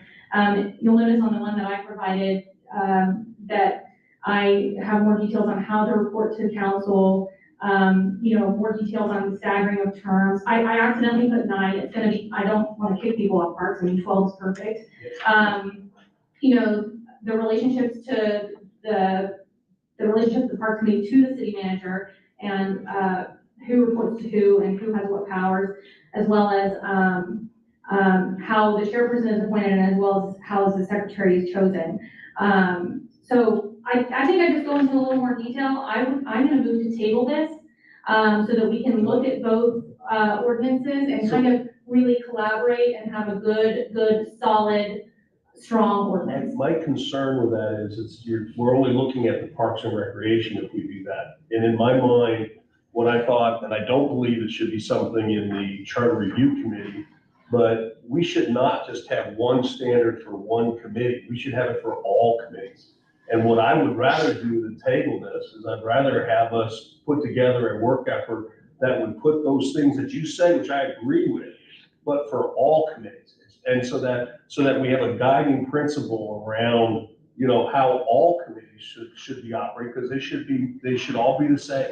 Well, my understanding from reading through prior code is that the special events committee does exist, in our ordinances. The Parks Committee, it was renamed, I guess, Special Events Committee, and then Parks Committee just kind of evaporated into the air. I don't know what happened to it. It just Not my understanding is what because I believe there were a number of modifications, and I from some of the things here that there was just an outright mistake. Okay, so my concern is with passing this ordinance or these ordinances as stated in the packet tonight, is that we're gonna have to go in and amend them, which I just feel like we're just amending after amending. So let me explain what I don't believe those type of things should be on just each individual ordinance. What I think is we should have an aggregate ordinance that rules all committees. So that you have one document that's a control document that should be done so that each one has the same rules. I believe we have a lot of confusion that's taken place because different committees, because of how they've evolved, don't have the same rules. And and for us just to single out one, I think we do a disservice to be able to say, let's have a standard, let's have it harmonious and have it one way. And I would like to see that by next month. So you want to pass an ordinance that's separate and apart from the ordinances that dictate how these committees, or the functionality of these committees, that describe in detail the protocol for all committees? Absolutely. I think that would be much more efficient, and it changes. I mean, I can't believe how many times we've had people reference things which are unique to one situation, but may have even changed that we don't have one controlling document. And that's what most people do when you're trying to have procedures. And we've got, 4 or 5 more committees, even than on here, that I think we should have the exact same rules, so there's no confusion with citizens. So you would scrap these 2 and go back to an overall? No, what I would do is I'd pass these 2 and then have a ordinance which goes into specifically the procedures, protocols, roles of the different ones, so that it is one document and we can have one set of rules. Okay. But not all committees, I guess you're saying the individual ordinances dictating the committees will have, kind of dictate the number of members, as well as the composition, like the fact that Parks has somebody that's under age 18. And then you're saying that, then we'll have an overarching, kind of ordinance that shows that this is how. All the things you were talking about. But the problem, there's a little bit of a problem in that, charter describes right here, it says, in 13-7, the city manager, that they have the duties and responsibilities of the operation and maintenance of the city parks. Well, that's not gonna be something that's applicable to, say, Central Events Committee. Yeah, but I mean, so that each committee would have under their own codification what their roles are. I thought you were meaning more around what the procedures are, what their reporting structure is, what all the different things like that, how you become a chair, all the different things along that line would be codified so that it would be the same process for each committee. I mean, I would not be for having a standard procedure for special events and for parks, because they have different goals and they have different sets of things to do. But how they operate and how the rules of how they're formed and how they elect different officers or whatever should all be the same. Because section 13-7 of our charter explicitly talks about the relationship of city manager with regards to the parks. And I just don't feel like that's codified in this ordinance that we have tonight. So, like, the city manager does have an involvement in the parks and the functioning and, daily stuff of the park. So that part wouldn't be able to, I understand what you're saying about the overarching idea, and I think it's a good one. I think it's a good idea. But I just think that there's a couple of things that we might need to add. I'd just like to remind everybody, this is a first reading. It is, but let me just, because I think we're about close, things here. Correct me if I'm wrong, but I believe the city manager has roles and responsibilities to be able to do things on every single committee that's there. Correct. Right, but then how do we codify that? Which would be in that overarching document, because I think we should be stating that, because if they're, the city manager is the one who has to really, if you're gonna spend $5,000, $10,000, $15,000, somebody's gotta sign off on that. That's the city manager. Mr. Gray, how would we do that? How would we create a separate overarching ordinance that talks about the city manager's relationship with regards to each of these different committees? It's gonna be a blend, it's gonna have to be, it won't fit, a square peg, round hole kind of thing. I mean, we're gonna have to deal with a little bit of both, I think. You have the overarching and then you have the specific as to a particular committee. I don't tell you to do it either way. The goal here was to put the curve between the special events and the Parks and Recreation, and that was the guiding light for putting this together. Your focus is totally different, and both of them are having merit. We just have to, I think we just have to get our shoes off and put our feet in the mud and finish what we got here. Because there's gonna be a little bit of both. Would a proper thing would be maybe, I'd like to go forward with this and then have maybe yourself and I get together with Dick Gregg to try to put that overarching document together. Because I really believe that's a better approach, so that we have consistency through these different committees, because it's been a problem that different committees operate differently and they have different sets of rules. And I think we're only setting ourselves up for that problem again and again and again. I think that's workable if you want to do that. That way I'm getting clear signals on what you want, because I responded to what you wanted, Mayor, and Sarah had some ideas that didn't get responded to. And we can make both fit. But to me, this almost addresses what you're also talking about, Sarah, in a generic sense, because it says the only authority that this gives is to make recommendations to council. There's no actual authority of the committee to do anything outside of what the recommendations are. That's true. And But it doesn't talk about how, I guess you're trying to say that the chairperson and secretary, that this will all be lined out in this overarching. And I think it should be done, whether it's a street committee, infrastructure committee, special events committee, parks and recreation committee. I think they should all be, there should be a real standard as why would we have a selection process different depending on the committee.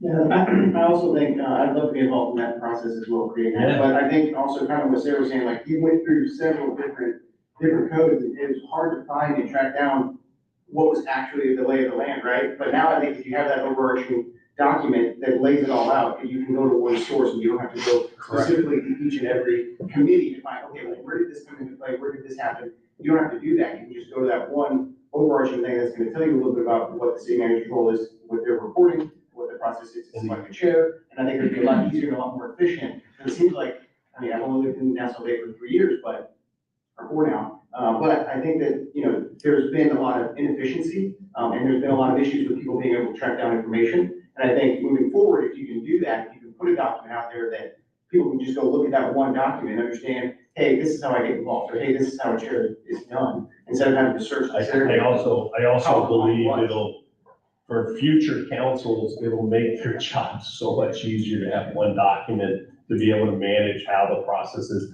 if there's improvements or changes that need to be done. I'm okay with this overarching idea, as long as we have a specific, kind of section in it that kind of talks about the responsibilities of the city manager, with regards to these committees, and the fact that it respects their duties and their tenure. I think it's more appropriate. I mean, we heard Gary talk about the Charter Review Committee. I don't believe this belongs in the charter. I actually believe these things may change over time. And I think council should be able to have that leeway depending on, specific events. So I believe a centralized governing ordinance needs to take place in order to make sure we do it right. But don't you think you'll have the overarching mandatory thing for all committees, but then you'll have some reference to the fact that each one of these various committees may have their own special criteria, and then something that alerts you to the fact that you need to look elsewhere beyond this to see what specifically applies to park and recreation. Right, that's my concern, is that there's gonna be sometimes the city manager's relationship might be a little different for one committee, in terms of one committee than it is in terms of the other. Can I make a suggestion here? What I'd like to do, this is just the first reading, if I remember. So I'd like to keep this, and then I'd like yourself, I heard Chase say it, and myself to get together and we talk about how we want to create this overarching document, so we have our cake and eat it. So we can edit this, and then we'll have a second reading on these, as well as, first reading on our new ordinance. Yeah. I motion for that motion. First reading. Yep, okay, that works. That works.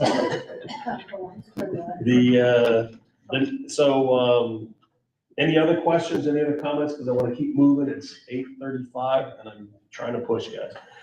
Consider and take action on the ordinance 2024-01-08-B, establishing the Animal Shelter Compliance Advisory Committee. This is first of two readings, and this again is one that has mandatory state law behind it for creating this. Any questions? Yeah, Mr. Mayor, this has advisory committee, it's a compliance committee, so I'd like to strike advisory from this and have it compliance committee, because that is a requirement in relationship to, we are complying with the state laws and we're adhering to them and ensuring that they are properly. Was that, yeah, but I thought the state had a prescriptive language for the committee.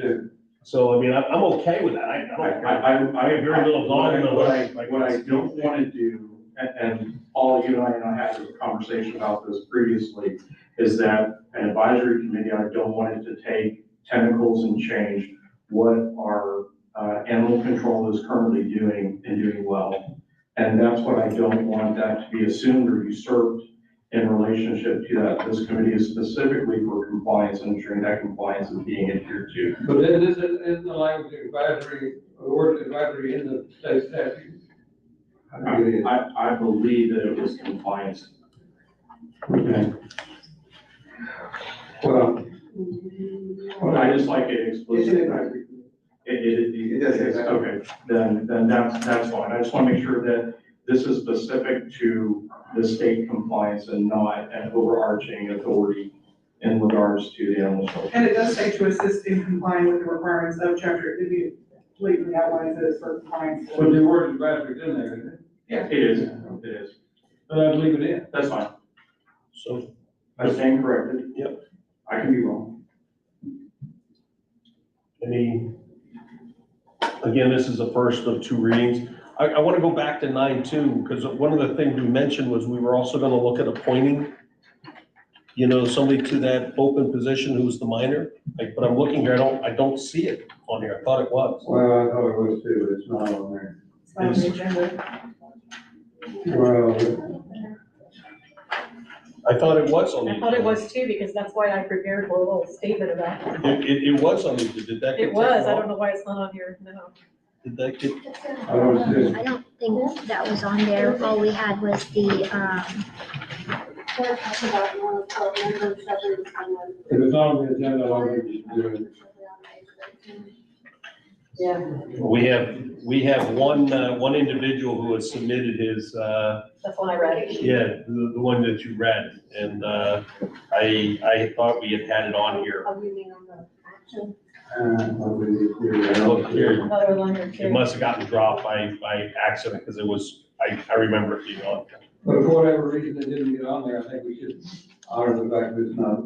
Then I sincerely apologize to a Jacob Ford because I believe your candidacy is one that would be very helpful to the Parks and Recreation Committee, and it is my intent to make sure that we have that spirit of the child in our Parks and Recreation for playground equipment.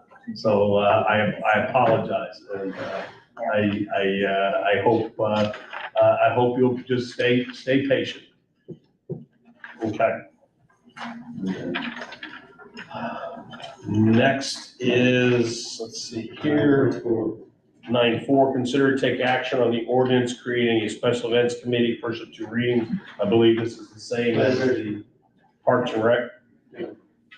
Any questions, any comments? I don't like that it specifically states 12. In the past, it said 8 to 12. And so I'd like it to say 8 to 12 again. Okay. Oh, okay. Yeah, great. Any concern with that? Any comments? Okay. All right. Again, that's a first of two readings. We should probably consider doing the same thing for parks if we were going for uniformity. I mean, I know they have 12 right now, but that could fluctuate and you don't want to have. I think 12's fine. I mean, it's really good to have 12 option because, you know, some people get busy and things like that, you know, so it's good to have the option that you can go up to 12. Yeah. Well, that same group can make those recommendations, right? I don't care, 8 to 12 gives you an option. 8 to 12 Yeah, is sure, totally. make it totally consistent. fine. Make it consistent. Yeah. Make it Yeah, consistent. exactly. So Yep, 8 to 12. agreed. We'll talk about this in our overarching ordinance. Overarching. meeting. All right. Next is going into new business. Again, bear with the length here, which is bond ordinance and engagement letter. Consideration and possible approval of ordinance 2024.01.08-G authorizing the issuance of the City of Nassau Bay, Texas combination tax and revenue certificates of obligation, Series 2024, authorizing the engagement of bond counsel and other matters related thereto.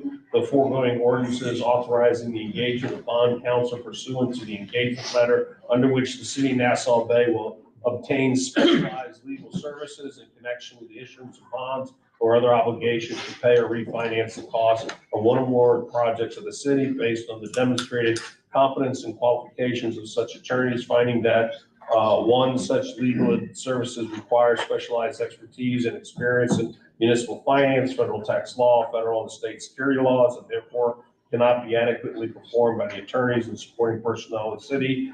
And two, such that legal services cannot be reasonably obtained from attorneys in private practice under an hourly fee contract without contingencies, because the city will not be obligated to pay any legal fees until the successful completion and closing of the contemplated transaction. And three, entering into a contingent fee contract for legal services in the best interest of the residents of the city, because such firm will only be paid in the contemplated transaction if successfully completed and closed. First and only reading.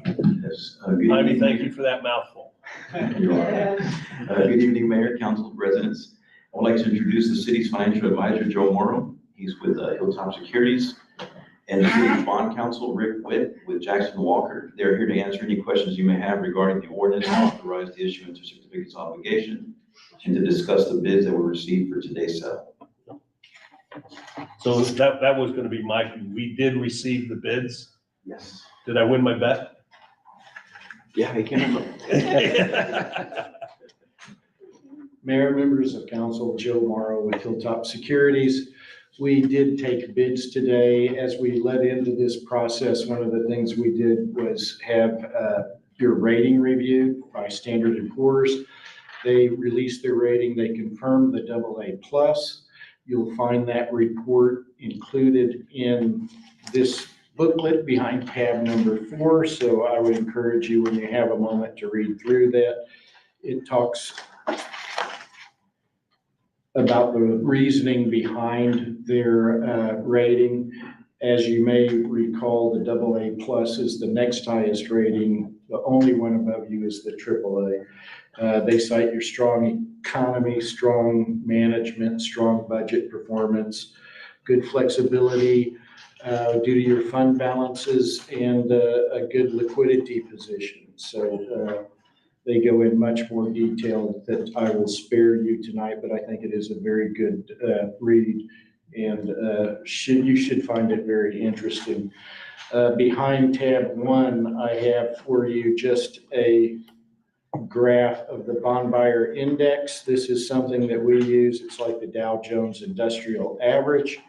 If you'll look to the far right-hand side there of that page, you can see we are at the bottom here of a drop down. So we started coming down in late October after the Federal Reserve met and had indicated that perhaps we were nearing the end of rate increases.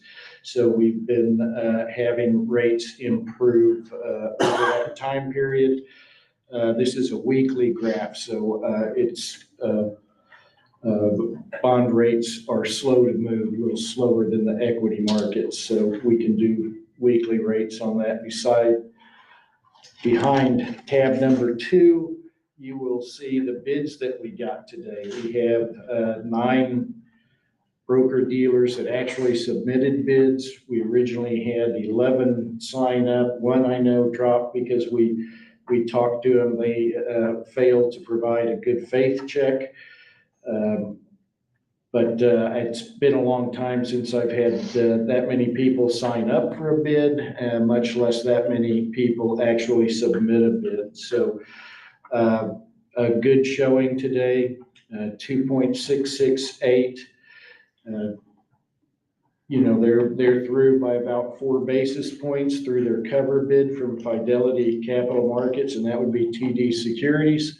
So I think y'all get the star of the day here in Texas. I haven't seen a 2-handle in a long time, even though it's just a 10-year obligation. I was thinking probably low 3s when we first started this process. So you did quite well. Somebody owes me a lunch.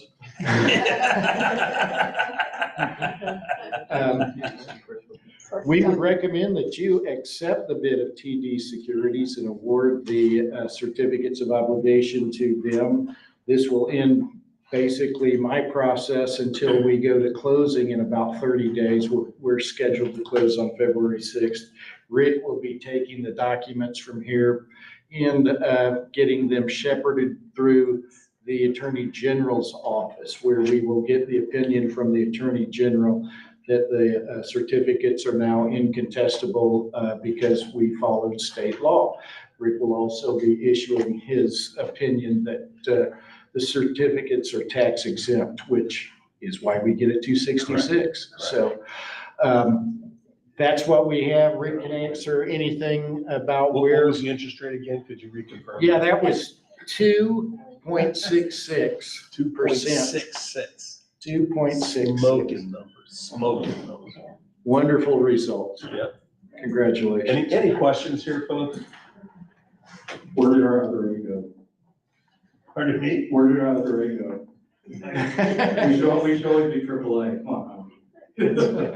I'll make a comment after we're done here. I want to keep this moving. Any other comments? My comment is this, Mr. Mayor. I'd like to commend everybody for the hard work going into this. It's a long time coming. It's what we decided as a council to do. And with that, I would like to make a motion to approve ordinance 2024-01-08D. Authorize? Authorize. I motion to approve. Do I have a second? Seconded by Chase. Any other questions? Any other comments? Thank you for your hard work, guys. I really appreciate it. Thank you for putting together the report. I really appreciate it. Great job. Then I want to call for the vote. All those in favor? Passes 7-0.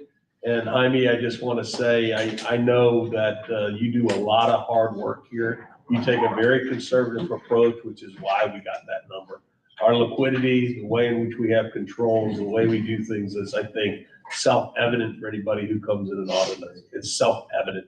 So I really appreciate your hard work, and quite honestly, I'll buy you lunch. You earned it, so thank you. I'm gonna join you on that one, okay? The next one, I'm here, 10.2, which is the consider and take action on authorizing the city manager to execute a sponsorship agreement between the Manned Spaceflight Education Foundation and the city of Nassau Bay in the amount of $100,000. I'll chime in here. This is something I helped negotiate last year. It's a line item that actually the hotels called me up saying it's on their tickle. They very much want this. And thank you very much. I appreciate it, gentlemen. Really appreciate it. Well done work.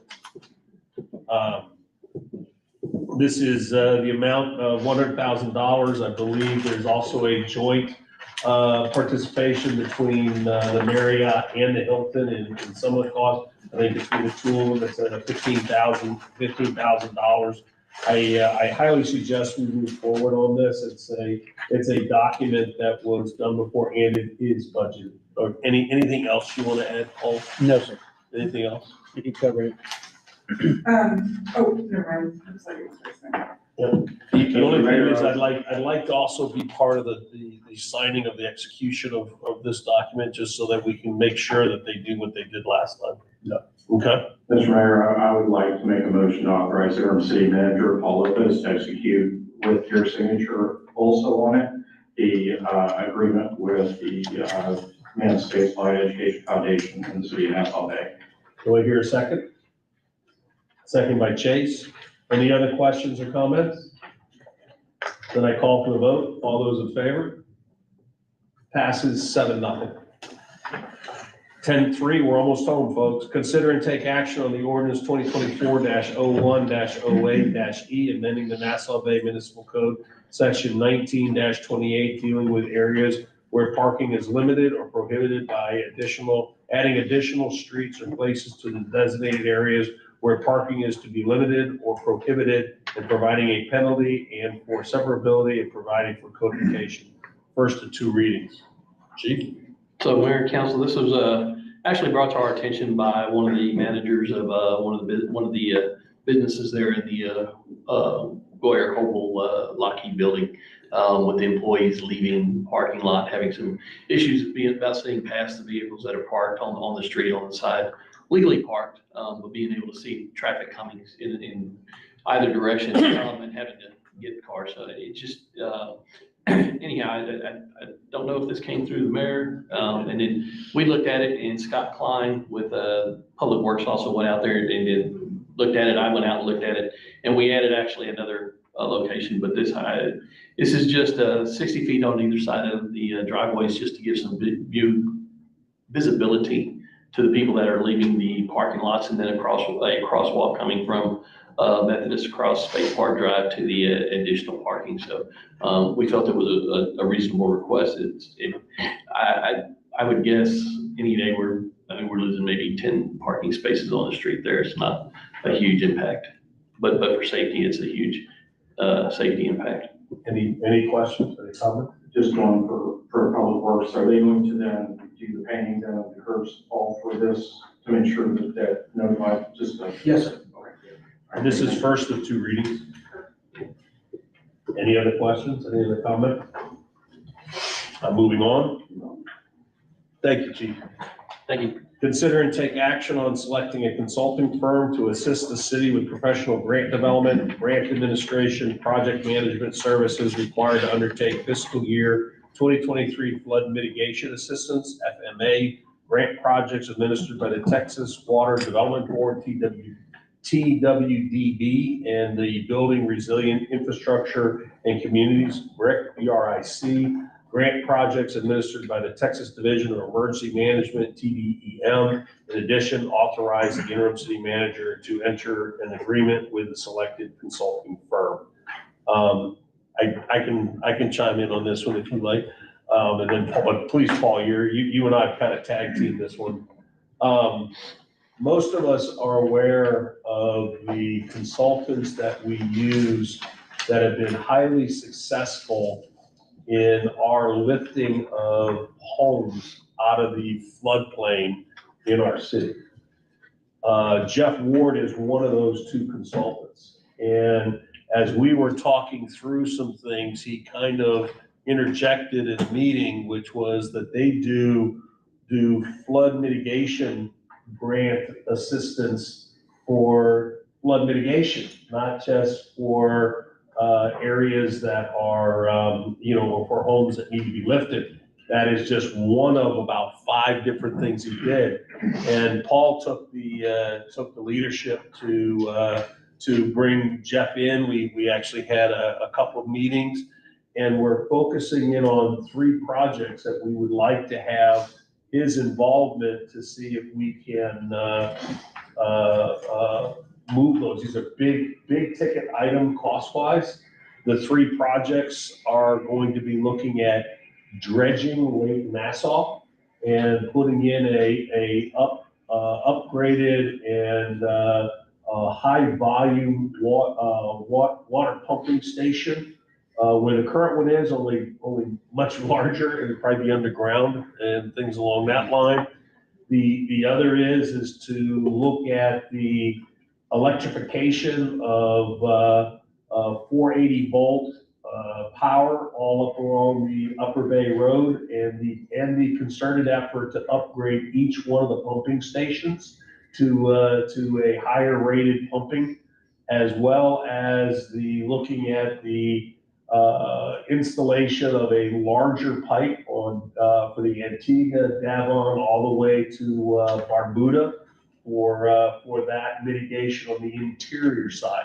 These are $1 million projects, and we believe there is a high degree of confidence that we can get a minimum. They'll do the engineering study so that we can, even if they don't fund it, they'll give us the engineering on how to be successful to do it, and that'll get paid for with zero citizens' dollars.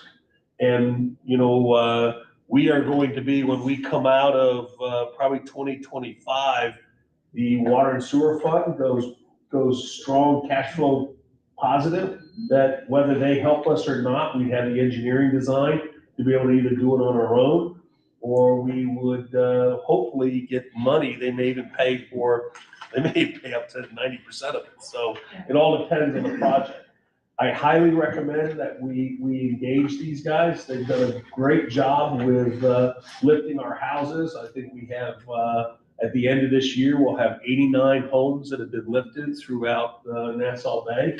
And I would really like a motion to approve this action. Mr. Mayor, I'd like to make a motion to approve action to select Jeffrey S. Ward and Associates to assist the city of Nassau Bay with professional grant development, grant administration, and project management services for fiscal year 2023/2024, and approve action to authorize our city manager to the agreement with Jeffrey S. Ward and Associates. Do I hear a second? Second. Second by Paula. Any other questions, any other considerations? My only comment is this is a long time coming, and I look to see some traction occur quickly with the approval of this. My question is, if, as they're working through these 2 major projects, will they also be looking at projects throughout the city that we might get grant money for? We're not limiting them to these 2 projects. So I believe, and correct me if I'm wrong, there was a deadline for at least these first 3. Yes, sir. Yep. Deadline, yes. And Okay, it's deadline driven. Thank you. I believe this is going to be an ongoing Yes, this is a grant relationship. relationship Yeah, this is a that we are relationship. gonna have Yeah. huge benefits from. Okay, great. It's been something I think the city has been looking for, and it just happened by I think it was, a lot of your questions, Paul, and Guy, this is, well, we have this whole other business, and it led to a discussion which I am extremely happy about. So, Lots of opportunity. Yeah, that was something on the back burner that we've had, and I think Jaime had a discussion with Jeff, and we started just rolling with the ball on this. So Jaime had a whole lot to do with it. yeah, absolutely, Jaime. That's very true. Thank you. Okay. Call for vote. Oh, yeah, I'm sorry, thank you. I'd like to call for the vote. All those in favor? Passes 7-0. Well done. 10-5, and I'm loving this one. Consider and take action on the ladder truck purchase to enable the volunteer fire department to issue a purchase order. Tom? First thing we need to change is volunteer fire department will issue the PO to the You're city. And that's correct. all they. You're absolutely right. We own the vehicle, right? Right. So I don't know if there's legal things or whatever, but just that's gotta say city and that's all they. Yep, so the city, yes, yep. Yep, go ahead. I don't, I think in your packet you saw, we worked, fortunately, we did a lot of the legwork a couple of years ago, so this particular quote is just going back and looking at that truck and updating it for the newer stuff, so, and of course, the price jumped $1 million since the last time we quoted it, so, you see in there that the final quote, once you all approve the purchase tonight, we'll sign that quote, and then the city of Nassau Bay will issue a PO, and then that will put the truck in the queue, and it's about 34 months until you actually see it here. Minimum. I also want to add to this, I believe they've already published that there's a price increase announcement in Yes, February 1st. And that's a 15% increase. Anywhere between 3 and 15 is what they told me. So I'm believing they're going to be every bit on the top end. Oh, yes. Yep, and just so you know, this is also related to our ISO registration, which is, that's the insurance companies look at our competency and capacity to be able to protect property. One of the things that came out of the audit and we were passed by razor thin was that we did not have a ladder truck. That hurt us, So that's, that is one of the two things that hurts the most on the radio. and I like to quantify things for our citizens, that if we lose our ISO rating 2, it's probably a minimum of $300 per Yes. resident, Could per be, yes. property owner. Depending on your insurance company, yes. Yeah, or more depending on the size of your home. And, but it's about, $300 per residence, and figure there's about 1,000 homes in Nassau Bay. That's $300,000 of insurance premiums we are taking off the table for our residents. So for those, again, I would like to have. Mr. Mayor, I would like to make a motion to approve the issuance of the purchase order for the City of Nassau Bay ladder truck to be used by the volunteer fire department. Do I hear a second? Seconded by Jason. Any other questions? There was quite a bit of discussion about potential grant money for something like this. I guess over the next couple of years while we're waiting, we'll pursue. You can try, yes. And then, Won't be also- very easy. We've tried for years and years. And the only grant that you could possibly get is the FEMA Assistance to Firefighters grant. And it'd be very difficult to get that kind of money. I will say that back in 2016, we were able to get $200,000 to help purchase Engine 82. That was from the Forest Service. And that we put in that grant, I don't know how many years ago, and it just popped up on us. If you've seen the tools that I've been talking about, that we just got, the new rescue tools. We got a grant from the Forest Service on that. That was 20 grand. We put in for that grant in 2013 and just got it like this year. So it's difficult. yeah, very difficult. And once you get those grants, especially that assistance to firefighter grant, it's an ongoing maintenance, a lot of ongoing maintenance with it. So Then my second question. I'm not saying don't do it. I'm just saying very difficult. I know. Yeah, gotcha. And then what about Methodist Hospital and the large buildings? Is there any opportunity to get them to come up to the table and help us with this? That's up to you. I mean, that's up to the city to do that. They have not. I believe that they are helping out. They're paying increased water rates. They are. Yeah. The little water And they rates. haven't complained as of yet. Correct, they have not. Hey, they could, what's the name of the business or the bank or something on the side of school buses? Stellar? I don't know who it is. And then when the JSC used to put their sticker on the school buses. Just saying. I put a Methodist sticker on it, save you money. That's right. That's up to y'all. Yeah, Any, Methodist. That's your job. Yeah. any further questions, any other comment? Then I'd like to call for the vote. All those in favor? There you go. All right, we'll order it up. Hey, Thank Tom, you. thank you very much. This Thanks is to the really- guys. It's a lot of work, so. It is, no yeah. question, no question. Timing is of the essence. Yep, it is. And then, and like you said, it's a minimum of 34 34 months, months, yes. which means we get audited every 5 years. So we just did that. So we're already 3 months. So we're already, January 2027. yeah. So I mean, and then- That PO should help us out if we did any flu or sniff of an audit before that 5 years. I hope, I don't know if they would get that or not. I don't, we give them the mic. Well, it has to be physically present. Yes, it has to be on And site. train, Can and we, train. can we borrow somebody's do the Nassau Bays? I don't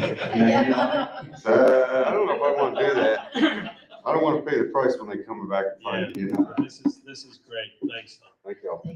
And then last is the discussion and potential action on naming of the dog park in David Braun Park. I just came up to take any more questions. I was thinking a little bit more about what we had discussed at the Parks Committee meetings, and it was about, you know, trying to have like an overall theme for tourism, because, you know, with the Great Wolf Lodge coming in and the Margaritaville, we're trying to distinguish ourselves and having that, that knowledge, you know, that's the one unique key differentiator that we have in the city of Nassau Bay is the history of the astronauts. So I don't know what, if anybody had any questions about, I hope you like what we hand put together.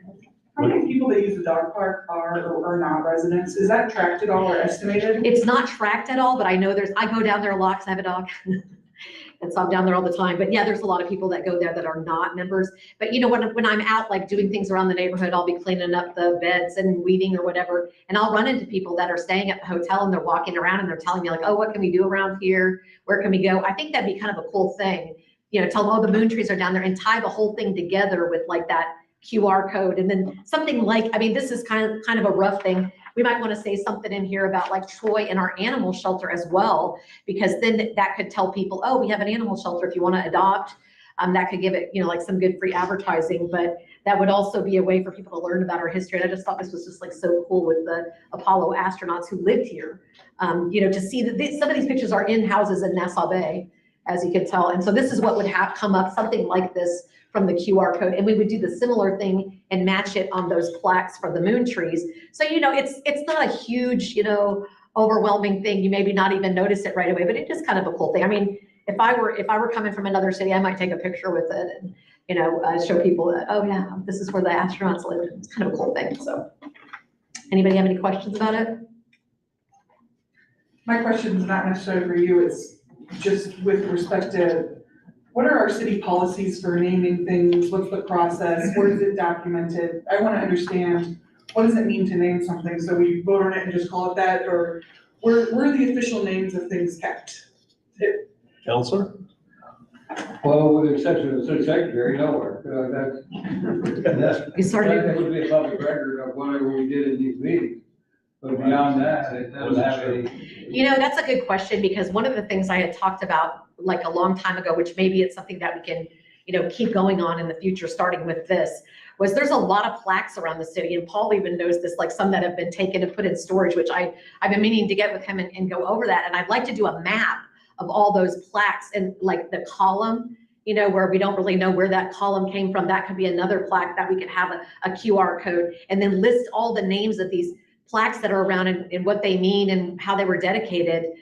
You know, Howard Ward Park, like how did that get named that way? Who was he? Maybe even some information about that. And we could do that, you know, around the city, because it's kind of a cool thing if you're walking around just to see the history. We have a lot of history here, and we haven't really, you know, capitalized on it. Yeah, but my understanding, it's literally, it's a document of record. So if we, Would that be And fair? there's no grand registry of it, and you can change it, you can change the name at any time you want to from one thing to another. I just want to know what the difference is between voting on this versus we just start calling it that versus what happens. Well, It gives them what they can do, we do it here, otherwise. I believe there's been people here who've said they want decisions like that to be on council rather than the things, you know, elsewhere. I do know that I was at the Parks and Recreation Committee. I mean, there was a very well-attended committee meeting. There was easily 20 people there. And there was a lot of discussion, and it was by far Apollo was the choice of many people. There was some little bit of other suggestions, but they were small relative to people. This one seemed to have more depth to it and more, history to it. Some of the other ones were a little bit, I personally like it from a standpoint of, because I really don't, this is not high on my agenda list of things here, just honestly. But it is one where it's buildable for other things we do down there. It's kind of cool. You could do other names of other types of things in our space program with it. And I like that better than physical names. I actually think there's a lot of recognition of what we've achieved through NASA, which go beyond what a politician or a volunteer. Agree. I don't disagree with that sentiment at all. I think this is much more meaningful to the entire community, especially if you look at the focus on history. And I think they looked at saying, okay, how do we want to do that? I'm hoping. Maybe we can do like the Artemis, soccer field or something like that. And then that way it's, there's a little more meaning there, and it kind of gives us, roots in our history. We don't lose some of that because, there's a lot of people who are here now, including you, Lucy, that are working on the Artemis project. And I think Sarah mentioned somebody last time that's living here that's an astronaut. I have an astronaut living in one of my houses. I think we could build on this for the future and make that sort of a key. It's so sad that we don't have that, so far. But it wouldn't have any permanence or power. It would not. No, it's just a. City does it. Whereas the city thinks it has dignity and power behind it. I don't know, I just feel like it was such a hot topic so recently, and can I have an update on Chris Reed's plaque? I think it has to do with this agenda item. It is, there's a good story here. It is installed? It is not, because Alexa has, we came back and gave the family some leeway to design what they want to have in the flower pot area. And they have come back, and we're gonna set up, a discussion on exactly what they want, where they're looking at having believe it or not, Notre Dame colors for Chris Reed to be in that planner. I believe you've taken it down. It's in all. And the plaque is in good shape. The pole was not, given it was near a dog park. But it's being cleaned up, and then the Reed family is gonna designate for that area exactly what they want. Is it a mosaic? Is it things along that line to be put in at the location they selected? My personal opinion is I don't feel like everything has to be named and have names all the time. A dog park can be called the Nassau Bay City Dog Park. I just want to make sure that proper reverence is given to Chris Reed, and that I feel like his thing needs to be taken care of. His memorial needs to be taken care of before we, kind of go on to name the dog park that we just took his name off. I think it's just maybe it was a hot topic. It was a very well attended meeting that night. There was press here. I just think it's maybe we should just get some community input on. I know you're saying that the Parks Committee voted unanimously, but did the whole community know about that? I don't know. I just feel like I understand themes and all these things. Well, I do know when I ran for It's very council, fresh. when I ran for council, there was the majority of the people that I talked to when I was knocking door to door were talking about bringing back the space heritage. And even when we had remember we had the Moon Tree event in here, this place was packed wall to wall, and everybody was thanking us. Thank you for bringing up our history of the space program. Thank you for bringing that back. So I think it's overwhelming, that response that we had from the Moon Tree event, that people really want this. I really want to mention is, I believe that the two areas of contention, which was the Barrett family and the Reed family, are very pleased with things and believe it is resolved. They're both very happy for this outcome. They believe that they never were even involved with having Chris's name and plaque put there. And they didn't think it was really an appropriate place for it in the base case. So I actually am very pleased that we've done the things here, that it's been selected, and that they're involved with the selection. And we even said, and I believe it was the last one, is that we want to have a street eats, celebration again, which Chris was there when we actually put it in. So I actually believe that's on a path on its own, which is in a really, really good place. Well, and I also want to speak for Mike Barrett, and this is sort of the Apollo's honoring him and his family, because that's really came from him as the lead person behind this, because he lives in Alan Bean's house.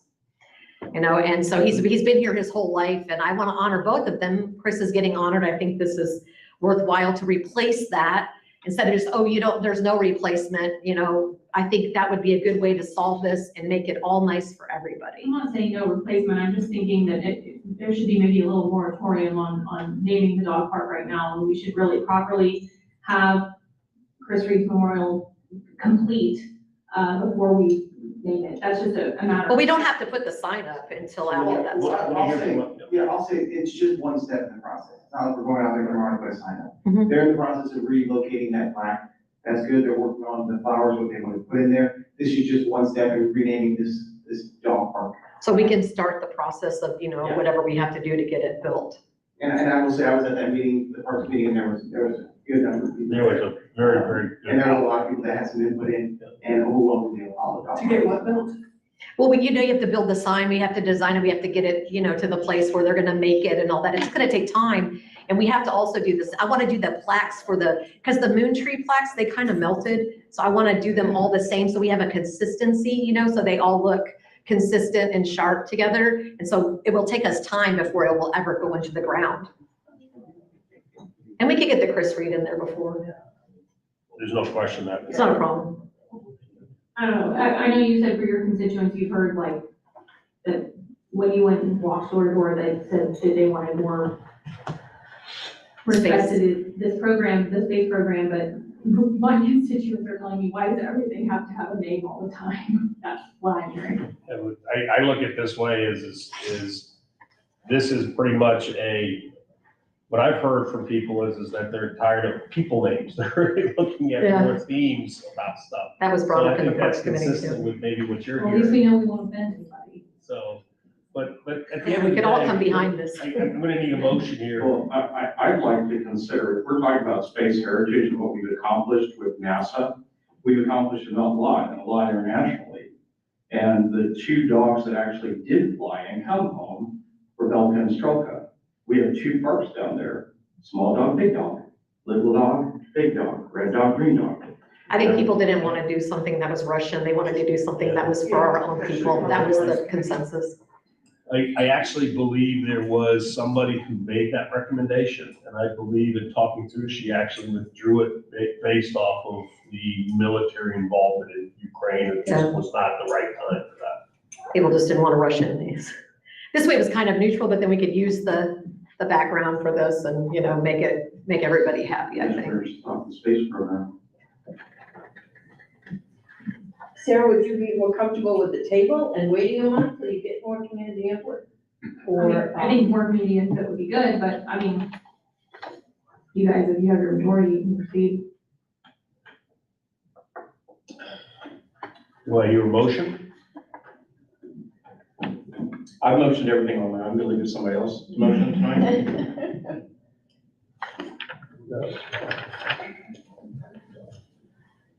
Chase?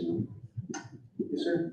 Parks and Recreation. Yeah, I mean, I do think that Sarah makes a point, there should be some feedback. I think this could be essentially like a first reading and, people reach out to us and they say, hey, this is something that we think is great. And then. So you're gonna table it. Then that means I I'll need, move the table, if you want to second that. Yeah, I'll second that for now. yeah. There's gonna be no longer discussion. Any questions, any comments? No, I can't. I guess that's right. Then I call for the vote. All those in favor?